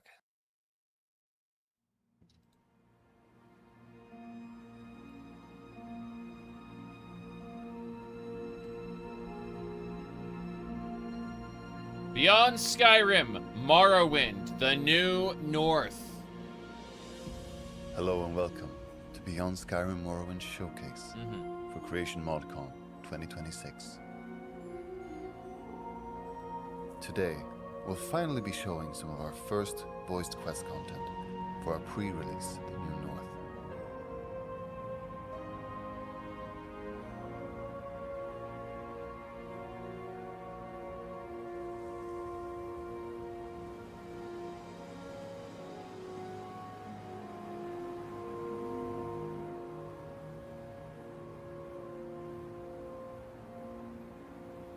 Looking After good so trekking far. across the Pilgrim's Road, all the way from Balserma, we're finally approaching the town of Dagonfell. Yeah, we just need more assets using Solstheim, the Dragonborn DLC's Solstheim, I think. It's looking good. Like, you could make any number of locations in that general format, and I'd be happy. It was mostly a showcase in, Dagonfell has shut down its yeah. harbor and is not letting any ships in. Let's see if we can speak to one of the locals and find out more. Right. Dagonfell. Again, this just feels like they stretched Raven Rock across a larger area, and I appreciate it. I really do. Like, that's what I wanted from the Dragonborn DLC to begin with. You know. God, what another colonist. Look, if you're wanting iron to fit your house, you'll have to pay like any other. I'm no gray-skinned contractor here. What? You deaf stranger? You want iron, you got to pay for it. Clean coin. None of that requisition nonsense. I see. I'm not a colonist, just passing through. Well, this is a bit embarrassing. That's right. Oh, Olfikar. Son of Yaren. Son of Olfikar. My da thought his boy should grow up with a strong name. And who's stronger than his own da? So what are you here for, if not my iron? Looking for work?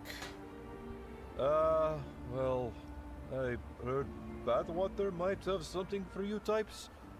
I've never been one for gossip. Yeah. Be about right. No. Just my no. hammer arms rested long enough. Got to get back to the iron.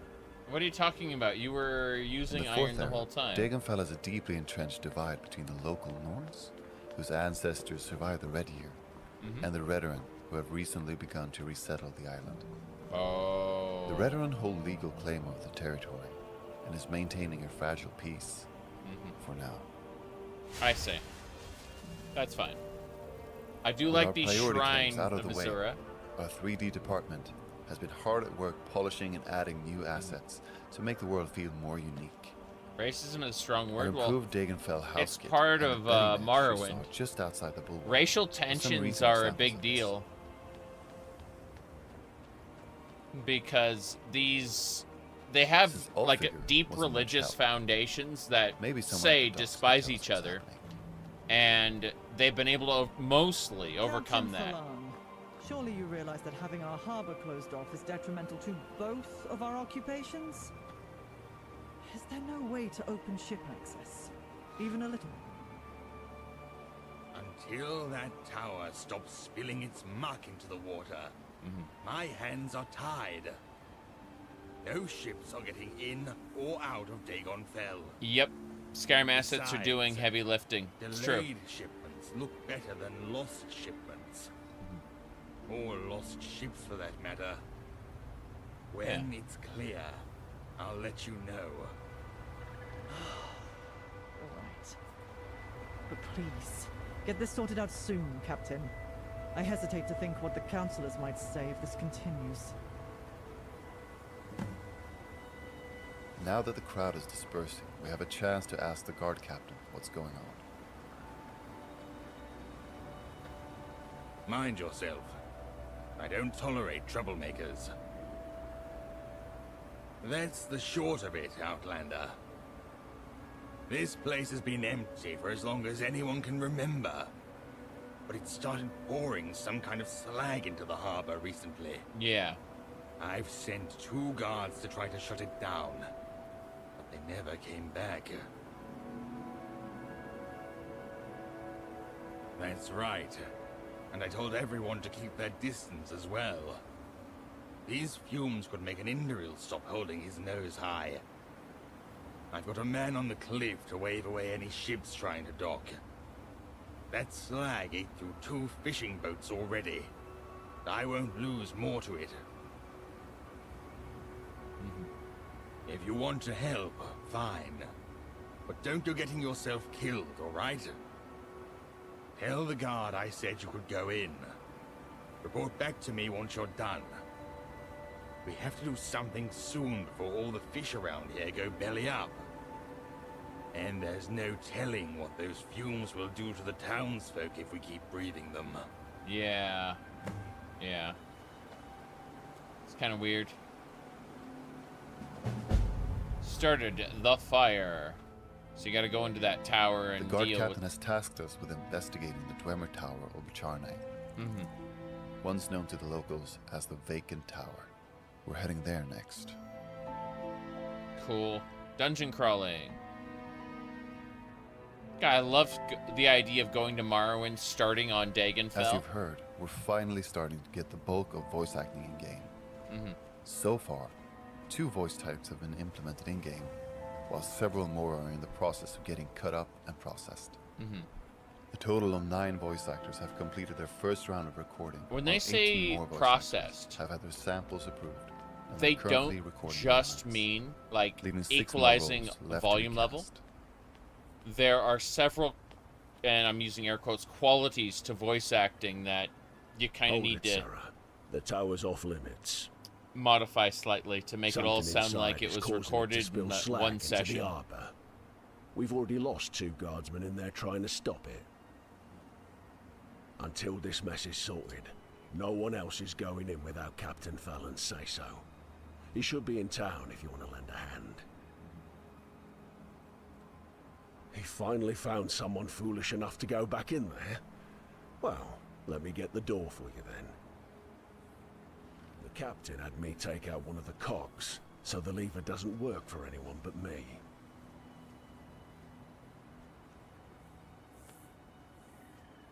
Just give me a moment to pop that back in. And there, done. Open the gates. Don't take too long. If you're not out soon, I'll assume the same thing that happened to the others happened to you, and seal this place off again. Well then. Dungeon. Imagine if you could get trapped in there. That'd be pretty bad.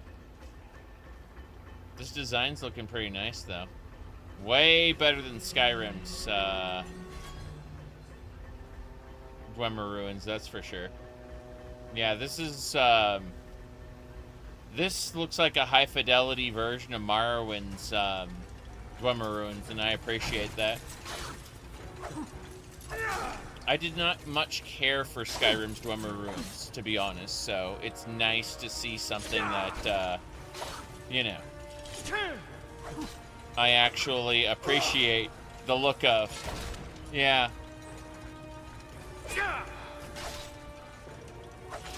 I'm quite happy with this. I know it won't come out for the next, like, 5 years or whatever, you know, however long it takes for Elder Scrolls 6 to come out. But I'm really appreciating what I'm seeing. Like, the effort is astounding. Dwemer helmet.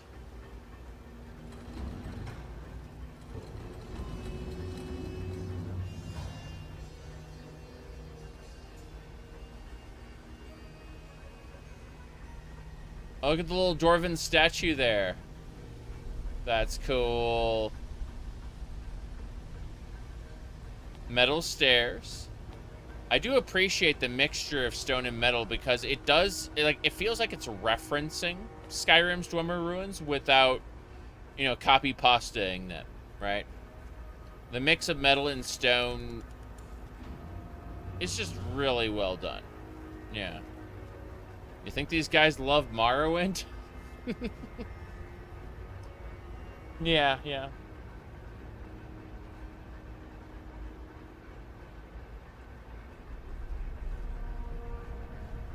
Barrels. Little, oh, valve there, yep. While finalizing the dungeons of the New North, we quickly realized there was something missing. Puzzles and traps. Concepting and adding these into our dungeons have resulted in big improvements to how the dungeons play. The flow of steam is an important part of how these Dwemer Ruins function. Yeah. Sometimes you'll have opportunities to disrupt, stop, or redirect the flow of steam to gain an advantage in a fight or find extra loot. Neat.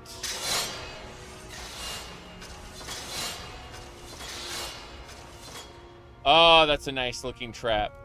Way better than just having a hole in the wall. You know, in vanilla Skyrim, it's just a hole in the wall.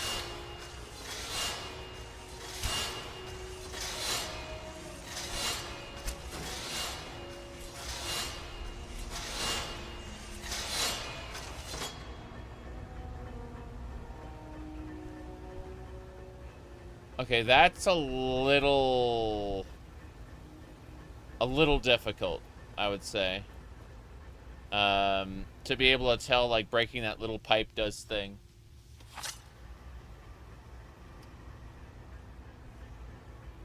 you'd have to really kind of point it out to the player early on.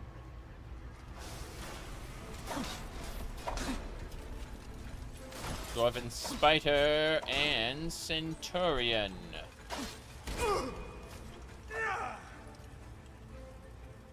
Seeing the game from this perspective... Oh, nice. It was an exploding bug. It reminds me of Elder Scrolls Blades, to be honest.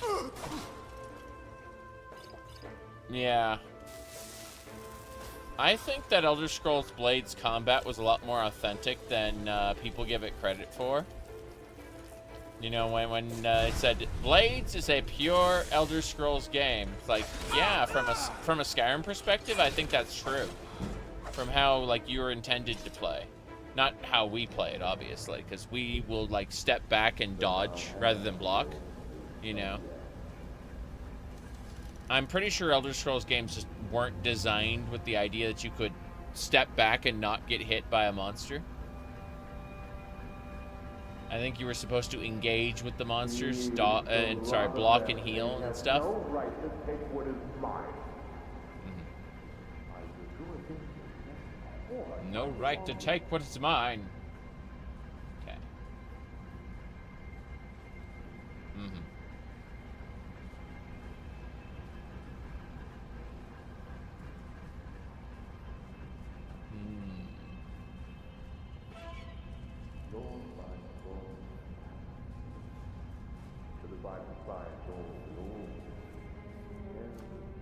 Let me see.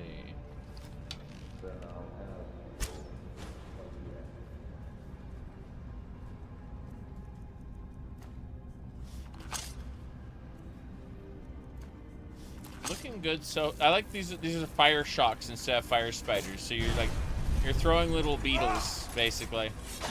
I taught them everything I know, and this is how they reason me. Well.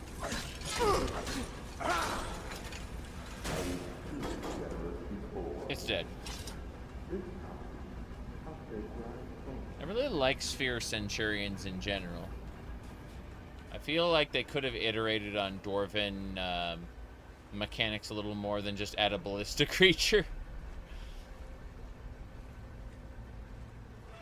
Like some real experimental one-off variations of the monsters and stuff. Okay.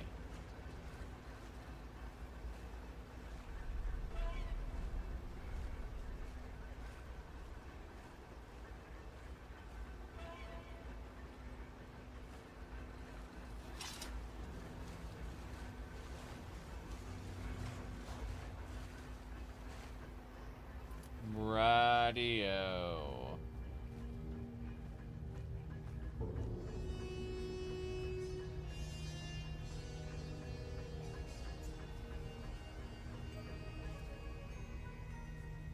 Wind spells can interact with steam too. Oh. Wind spells. I see. I know Morrowind had sound spells. Like Sonic. But I don't think we had wind spells, really. So, that's kind of interesting. I do appreciate the idea of manipulating steam, though. Being that you'd spend so much time in Dwarven ruins. And there's, you know, so many steam pipes and things like that. Getting a lot of loot and not really equipping it on the spot. It's taking me out of the experience.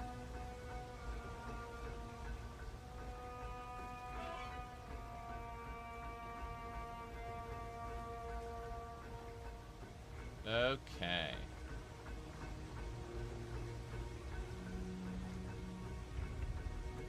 Itchy itch.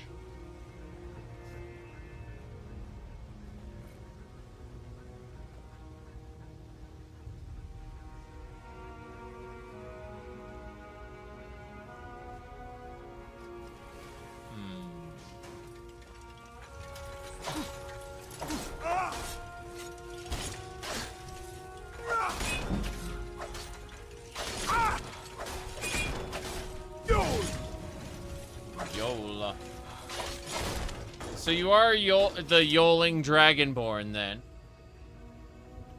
They're, that's fine. I don't mind. It is beyond Skyrim, after all. Takes place in the 4th era. I just expect a little more. By the time you get here to Morrowind, I would expect a little more than a simple Yol. It's a nice overlook. This is something that I'd expect out of ESO, to be honest. Big ol' cave here.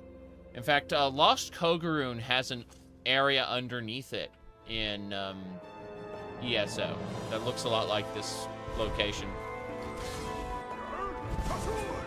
Yeah, you're Kasul. That's right.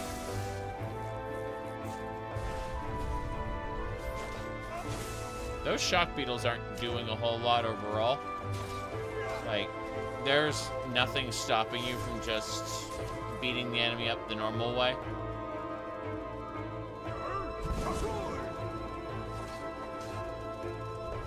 I always feel like consumable items that do mediocre damage doesn't really inspire you to use the consumable item.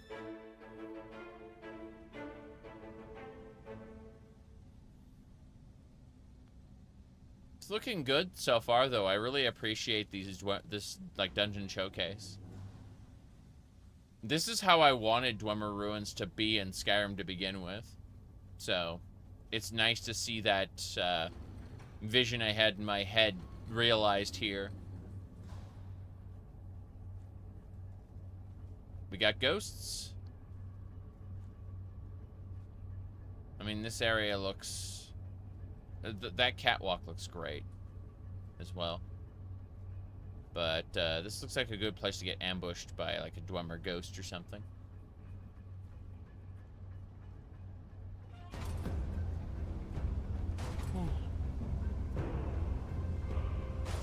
Escape the room. Oh, it's filling with poison. Fair. Yeah, you're not getting out that way. Enjoy your poison to the face.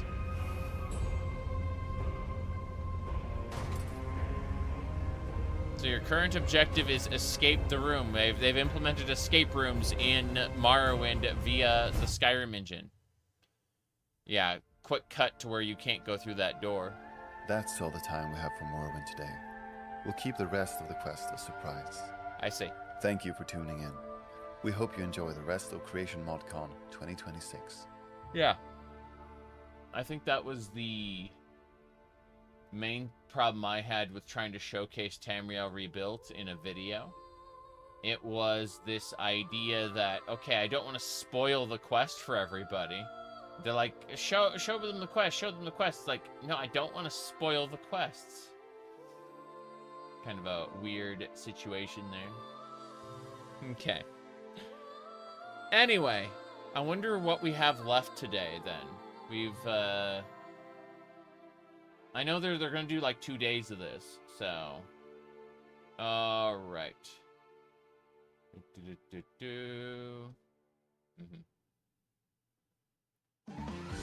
What in oblivion is that?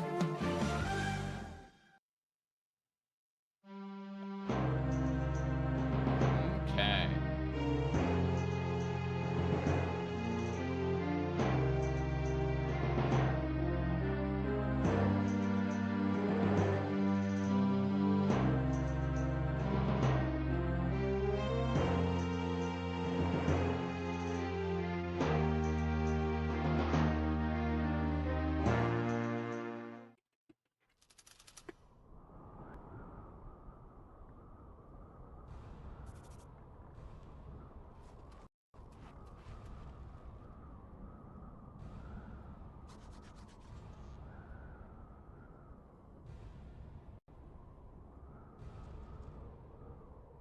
Well, this sucks. Yeah. They haven't shown anything other than those stupid penguins. 8. That is correct. So, Magicka addict, where did you actually get your qualification from to be addicted to Magicka? Is it just a clever name or something? Do you smoke it? Do you put it in a pipe? What a silly question, Mickey. I went to the Mages Guild, of course. The one in Cyrodiil. Talking of Cyrodiil, let's go to the Beyond Skyrim team once again and catch up with their Cyrodiil project and see what's happening in the Heartlands. Beyond Skyrim Cyrodiil. This is you know Beyond Skyrim Bruma? That was a demo piece. Hello, and welcome back to Beyond Skyrim Cyrodiil. Excited. For the past 5 years, we've been proud to be part of Creation ModCon, where we've been able to show you the progress we've made on our project. Yeah. This year is no different. Today, we'll be offering you a look at where we are in the development process, along with an exclusive look at some quest gameplay. During our showcase today, keep in mind that our Cyrodiil will not always resemble the one that you might remember from Oblivion. That's right. Our goal is to explore a Cyrodiil set 200 years after the Oblivion Crisis, during the time that Skyrim takes place. With that said, let's begin by looking at the progress we've made recently, and what's still to come. Stuff got torched by the Dominion. As we mentioned in our last dev diary, many of our departments have now shifted their focus to the Nibelheim region. Yeah. With a number of new claims in Colovia having been completed since then, this is more the case now than ever. Out of these claims, 124 of 155 quests and miscellaneous tasks, 662 NPCs, and 45 out of 47 settlements have all been implemented and passed to our quality assurance team. Oh, this looks great. Additionally, the Gold Coast and Colovian Highlands, which have been fully landscaped for some time now, have begun the nav meshing process, which is what allows NPCs to move around the landscape. Despite being the larger half of the province, we believe that work on Nibelheim will be significantly faster than it was on Colovia. This is due to the fact that we've already made good progress throughout Nibelheim, giving us a strong foundation to build from. Of the 161 total quests and miscellaneous tasks in the region, 55 have already been implemented. Additionally, 212 NPCs and 21 of 52 settlements are also at this stage. Keep in mind that these stats exclude the Imperial City, as well as Bruma, the latter of which makes up our pre-release, which you can already download and play. As more of the Colovia team becomes free to work on Nibelheim, we're hopeful that progress will continue at a great pace. That is a lot of settlements. Nibelheim, proper representation of Nibelheimese culture has been an exciting challenge to tackle. While the Elder Scrolls IV Oblivion gave us an unforgettable journey into Cyrodiil, that game presented Imperial culture as a monolith, one which leaned heavily on medieval European tropes. True. This meant that they missed the more mystical, occult side of Nibelheim, present in Elder Scrolls lore.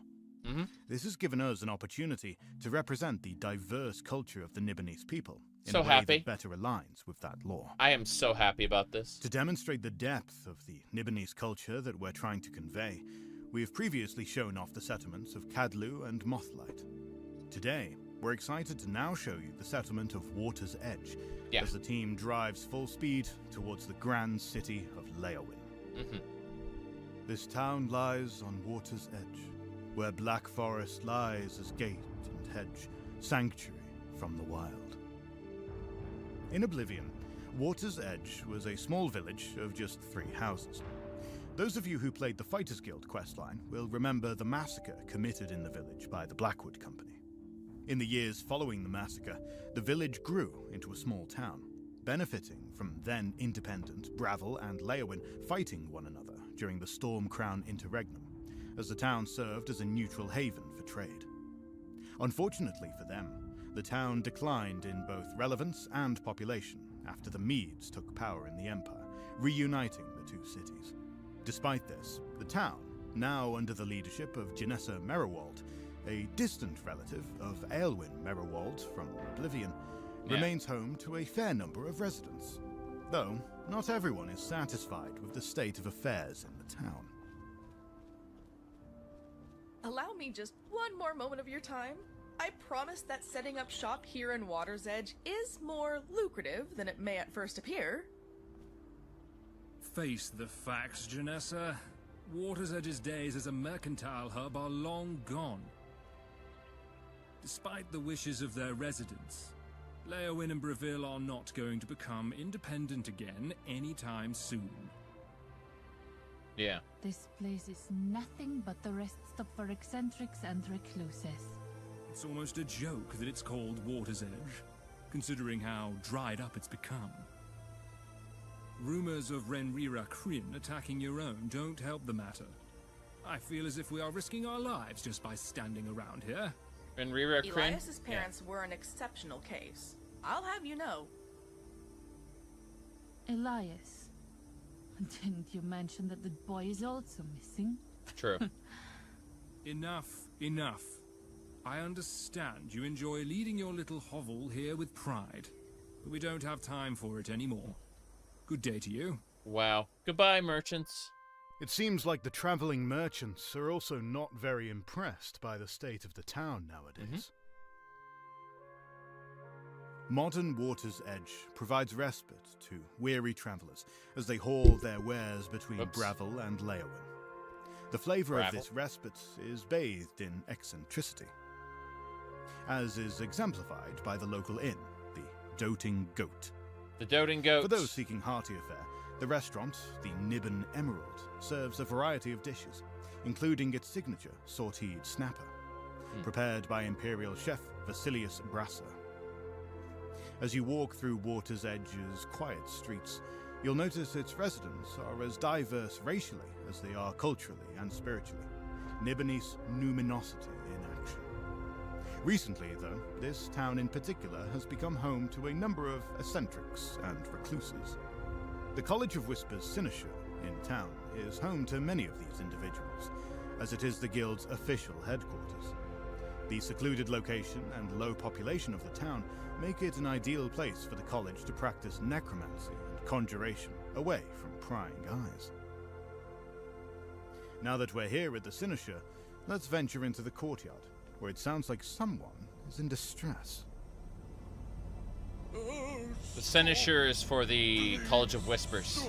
It hurts. By the gods! Someone help my husband! Foul Marcin, magics. What's wrong? What's happening?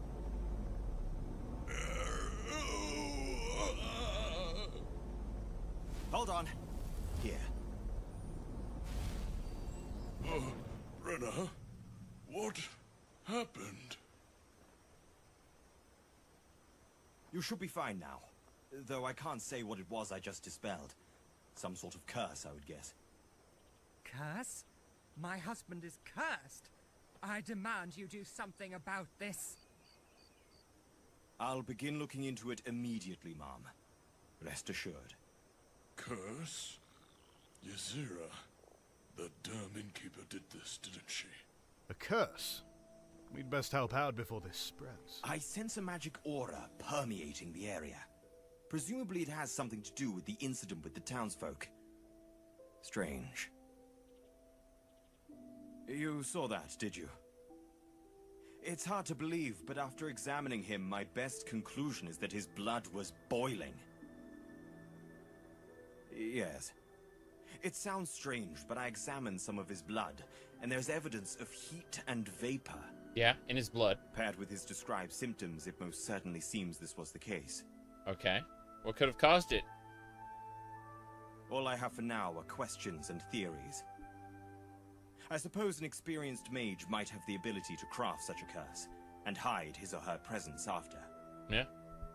Then again, it could be the spirit of the Culling Halls. Culling Halls? Oh, old Nibbenese ruins styled after the Akaviri.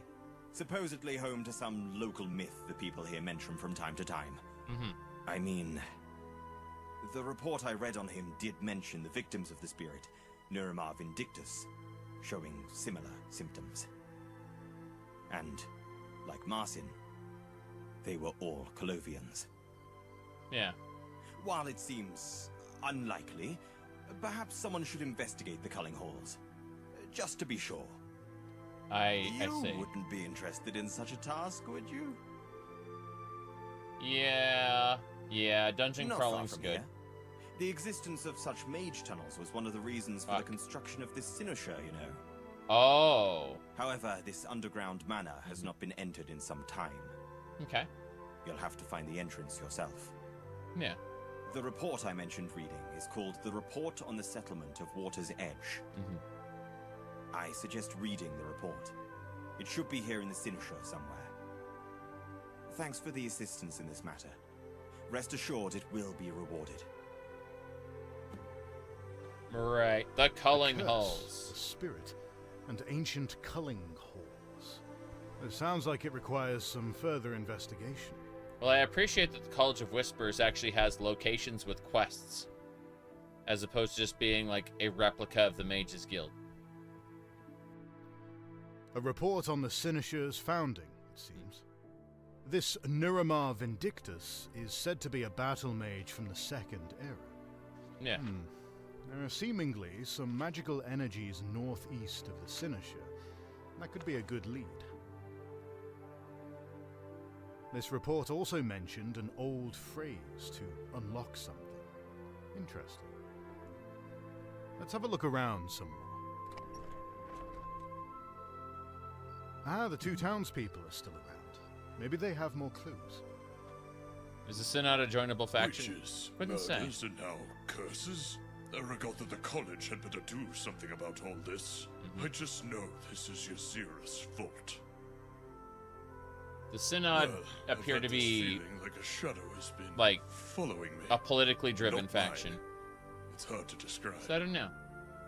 Brenna and I were actually on our way to the Mage College to ask for their advice when I was inflicted with that. Whatever it was. It does seem to be a bit of a coincidence, I admit. But Brenna has friends in the college. I trust this wasn't their doing. This is all Ysera's doing. That witch. I'll prove it somehow. Are you serious? Just look at her. Stop by her so-called inn. Really? She doesn't even try to hide her witchcraft. What? Witchcraft? I've seen her. In the Fourth Era? She sneaks out into the swamp at night when she thinks no one is looking to do gods know what. If you are looking into this curse, find the cat's journal. I've seen her writing in it. I'm sure you'll find proof of her involvement inside.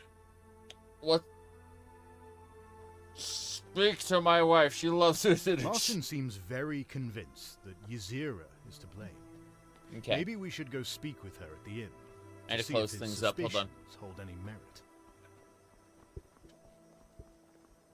Respect the law, respect yourself. Respect the law. And you respect.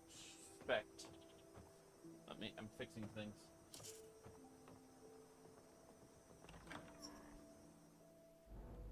No, not this one. She would never. Leave this place. You will not intimidate Ysera in her own home. Another curse? Who is she speaking with? Another curse? Is she cursing people? Oh, just that filthy Legion officer. Fact. Thinks he can just waltz into this one's own business and threaten Ysera. I see. She will not have it. Javaska will not have it. This is her home. Mm-hmm. No one will evict her without good reason. Legion officer? What? There was no one there. You Yeah. should check your eyes, silly one. Of course he was here. Ysera was speaking to him. Mm-hmm. But where are her manners? Please, how can Ysera help you today? The curse. Curse? You mean all the excitement at the Imperial College? Mm-hmm. That was no curse. Didn't the nice This wizards guy. tell you? His hat. Well, Ysera has experience with such things. Her mother taught her much of spirits and curses. Mm-hmm. A curse needs some form of localized contact to be inflicted, either through touch, a spell, or an empowered artifact to channel the magicka. No, this was a form of older, wild magic. Ysera believes it may be connected with the shrine west of here. Ysera often spends time there as it is a place of calm and sanctity. If you are investigating it, Ysera would suggest starting there.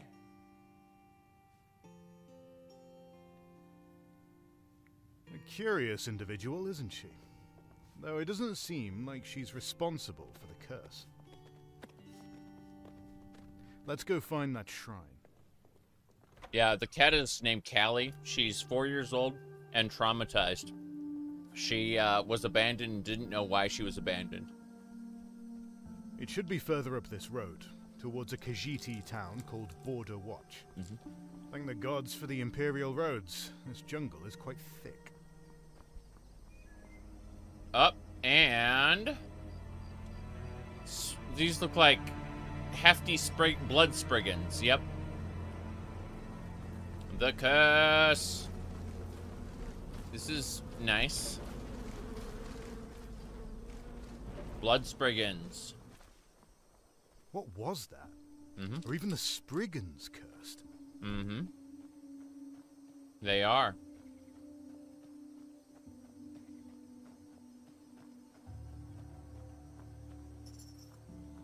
Here we are. Maybe that phrase from earlier will help here. That seems to be Ysera's journal. It confirms that she was looking into this curse. Nothing seems suspicious, though, unlike what Marcin was expecting.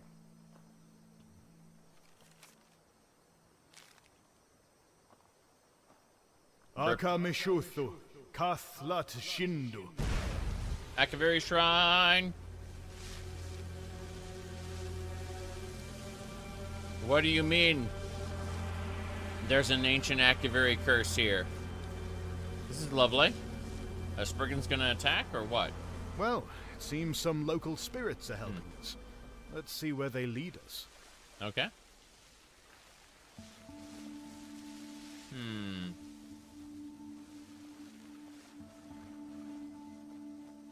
We could very easily have lost the wisps.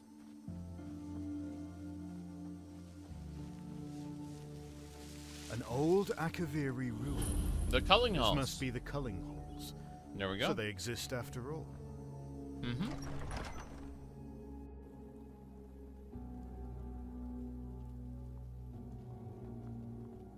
Very good.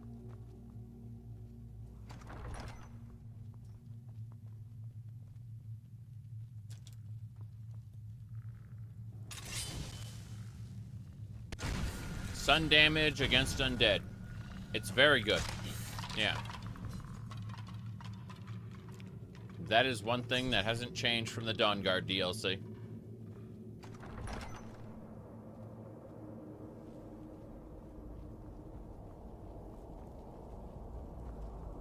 Akaviri skeletons. You can tell they're Akaviri because they have the word Akaviri in front of them. They also wield katanas.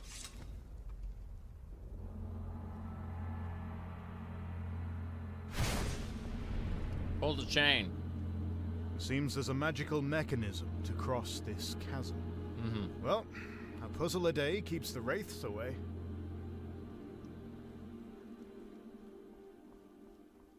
Very good. There must be some more of those braziers to light somewhere around here.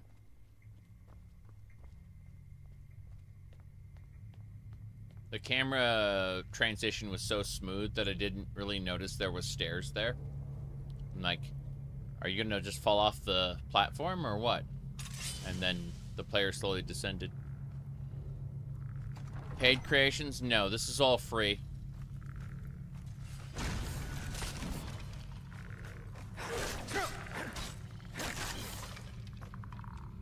That audio is a bit delayed. This brazier seems to be locked. Ah, pull chain. That should... Oh, careful, there's a trap. Yeah, the audio is delayed.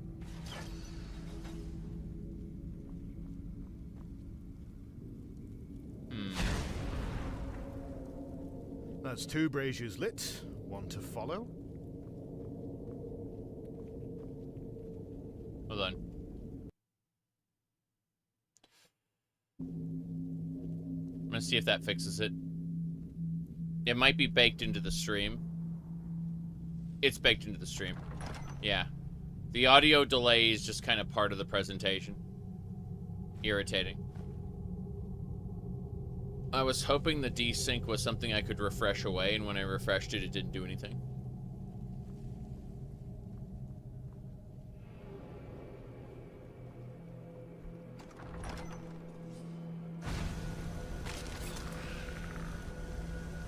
It's great seeing the sun damage kill undead, though.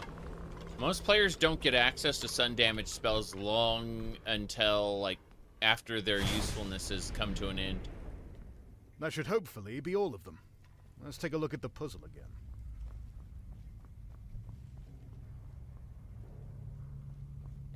You lit all the torches. Congratulations. Pull that chain. Ah, yes, that one Skyrim dungeon with the, yeah. Nice repurposing of assets. Made into a puzzle. I don't dislike that. Isn't a very puzzling puzzle. It's Finally very across. basic one. Okay. Now let's find the source of that curse. Be funny if the curse came from somewhere completely different, but we know the Spriggans were infected by it, so...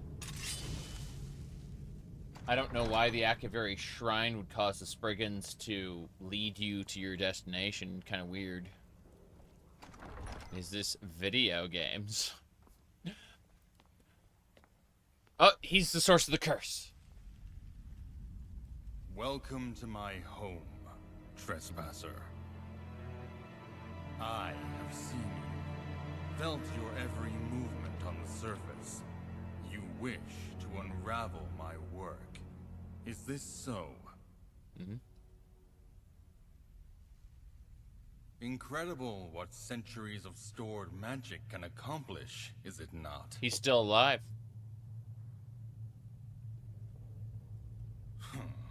Then you are no better than a Colovian.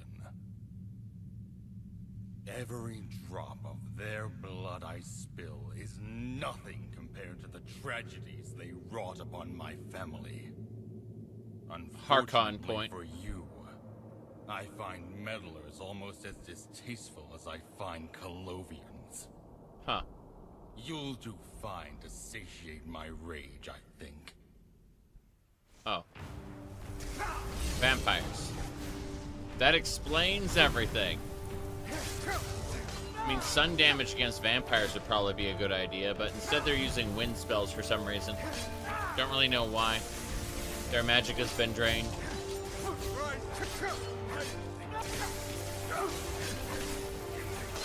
Interesting how he had clones. Oh. The real him's a lich? Okay, that I appreciate that. What looks initially to be a vampire is actually a lich. Fair enough. So this will be one of the side quests in, what do you call it, Western Cyrodiil. Just a little side quest to go visit the Culling Halls and eliminate the source of a curse. I don't really get how going to the shrine would have these infected Spriggans lead you to him, though. Feels like, feels very disjointed, like these things don't have much to do with each other.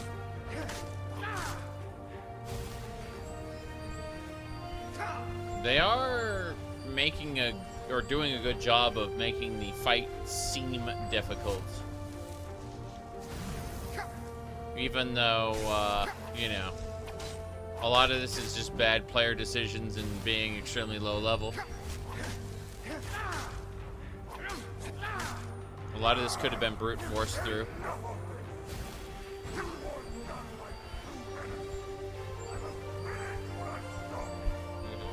Butter knife attack, yeah. Well, I mean, the melee combo Lich is... escaped. Oh.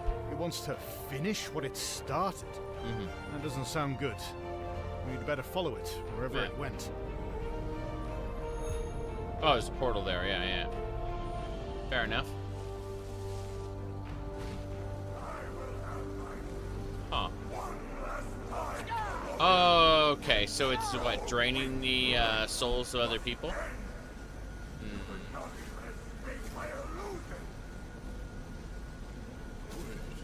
Well, yeah, this is just a presentation from mod makers. I don't expect mod makers to be extremely skilled in the art of narration. Considering, this is a whole showcase of different mods, so... Okay, so the Spriggans are trying to beat this guy. Feels very, very odd. Like, again, the whole quest feels disjointed and not well explained. Things are happening because I guess they happen.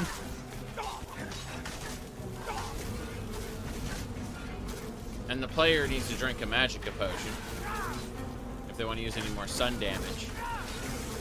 I don't know.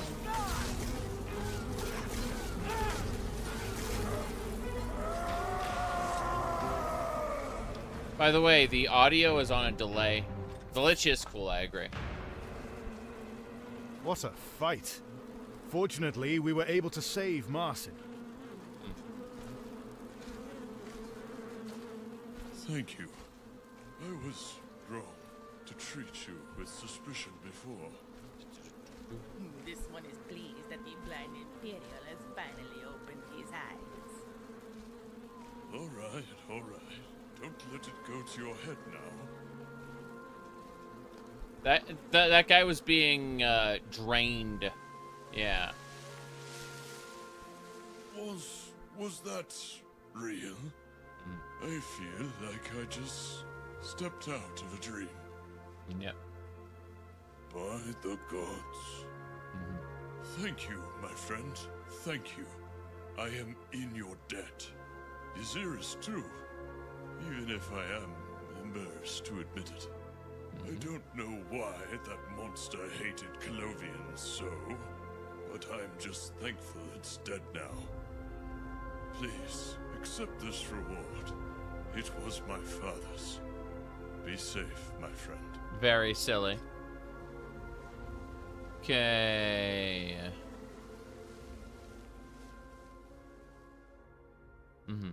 We hope you enjoyed this look at just one of the many quests in Beyond Skyrim Cyrodiil. We're actively searching for new members to join our team. If you'd like to get involved in our project by helping us create new Ayleid ruins, implementing the final parts of Colovia, nav-meshing the Gold Coast, playtesting Anvil, or many other exciting things, then we invite you to follow the link below to apply to join us. If you'd like to help, we you played don't yet have the Bruma skills to already. do so, It was pretty follow fun. the link, also in the description, to the Arcane University to hone your craft. It's been an honor to be here at Creation ModCon, and we hope you equally enjoy the showcases put on by all the other projects this year. Thank Been you for good so watching. far. Be sure to keep an eye on our social media accounts, where we'll go over the details of a fairly substantial update to Beyond Skyrim Bruma that will be coming your way soon. Until then, the rest of Creation Bruma was ModCon 9 years ago, yeah. And that was the, do you think Bruma's okay. All I wanted was more Skyrim set in a new location. That's what they're giving us, you know? So, Cyrodiil set 200 years in the future from Elder Scrolls 4. Yeah, I can dig it, you know? No problem. Let's see.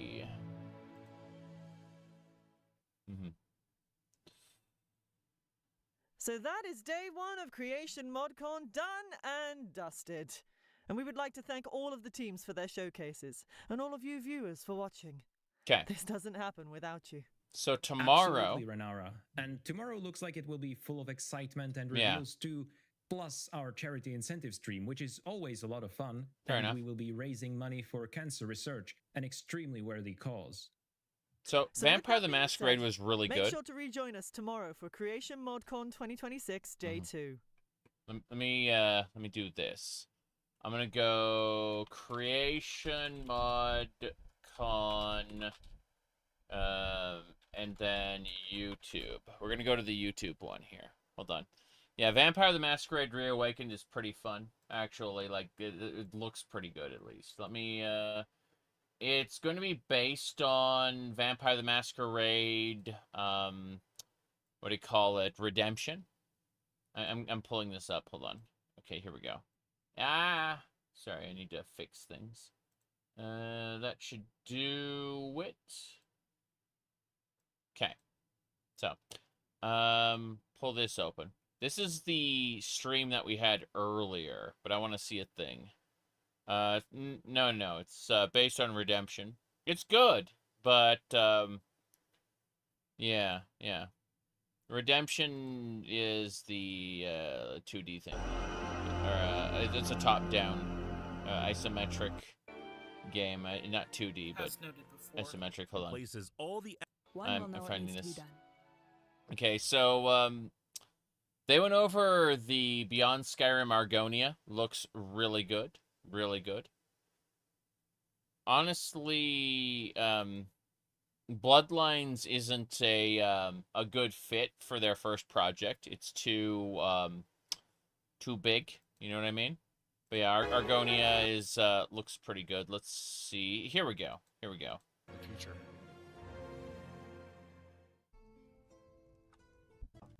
Has been reviewed and maintained the original Redemption attribute dependencies for wielding weapons and armor. Additionally, some attributes at higher levels will unlock extra loot, hidden spaces, and concealed items.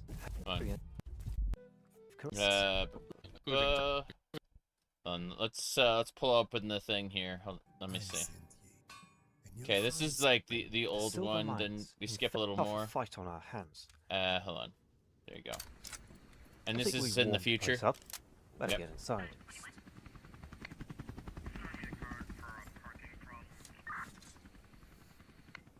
I'm gonna go back to the other one so you can kind of see what I mean. Yeah.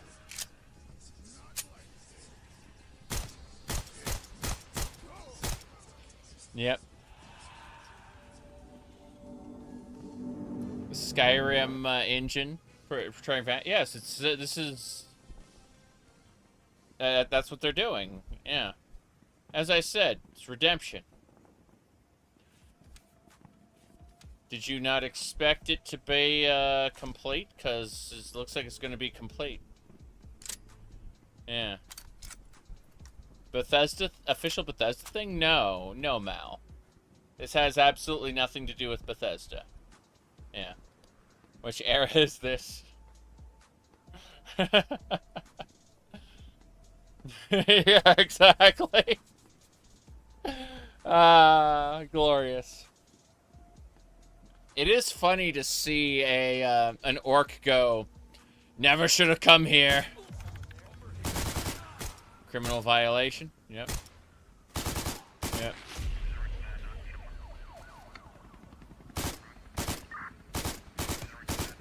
Now.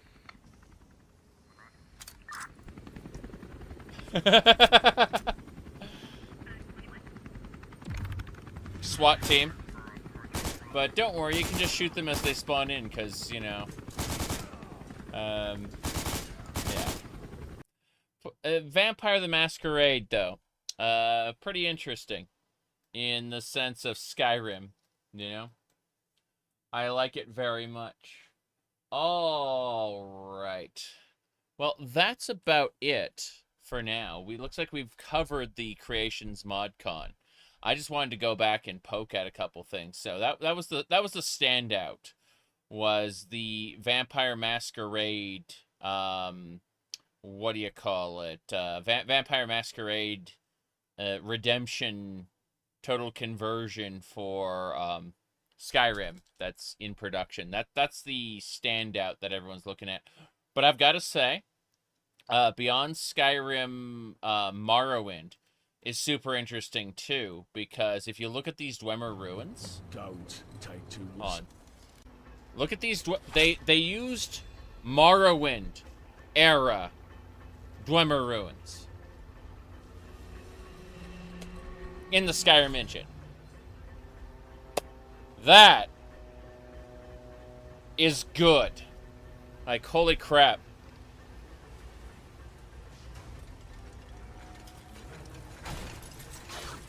Yep. The superior version, yeah. The Skyrim ones are just, you know, like a bunch of stone, little bit of metal. I didn't appreciate the stone beds basically at all in Skyrim. But, yeah, having Dwemer freeholds that actually look, you know, like they did in Morrowind is just spectacular. I'm so happy about it. I don't mind the use of stone. I just think that, you know, the way Dwemer were portrayed in Morrowind is much more interesting. Specifically their architecture and everything. I don't know. Skyrim's felt like sparse and a little on the lazy side. I know they put a lot of effort into them, but it came off to me as lazy. Receiving it as a player, I mean. Alright. Let's see.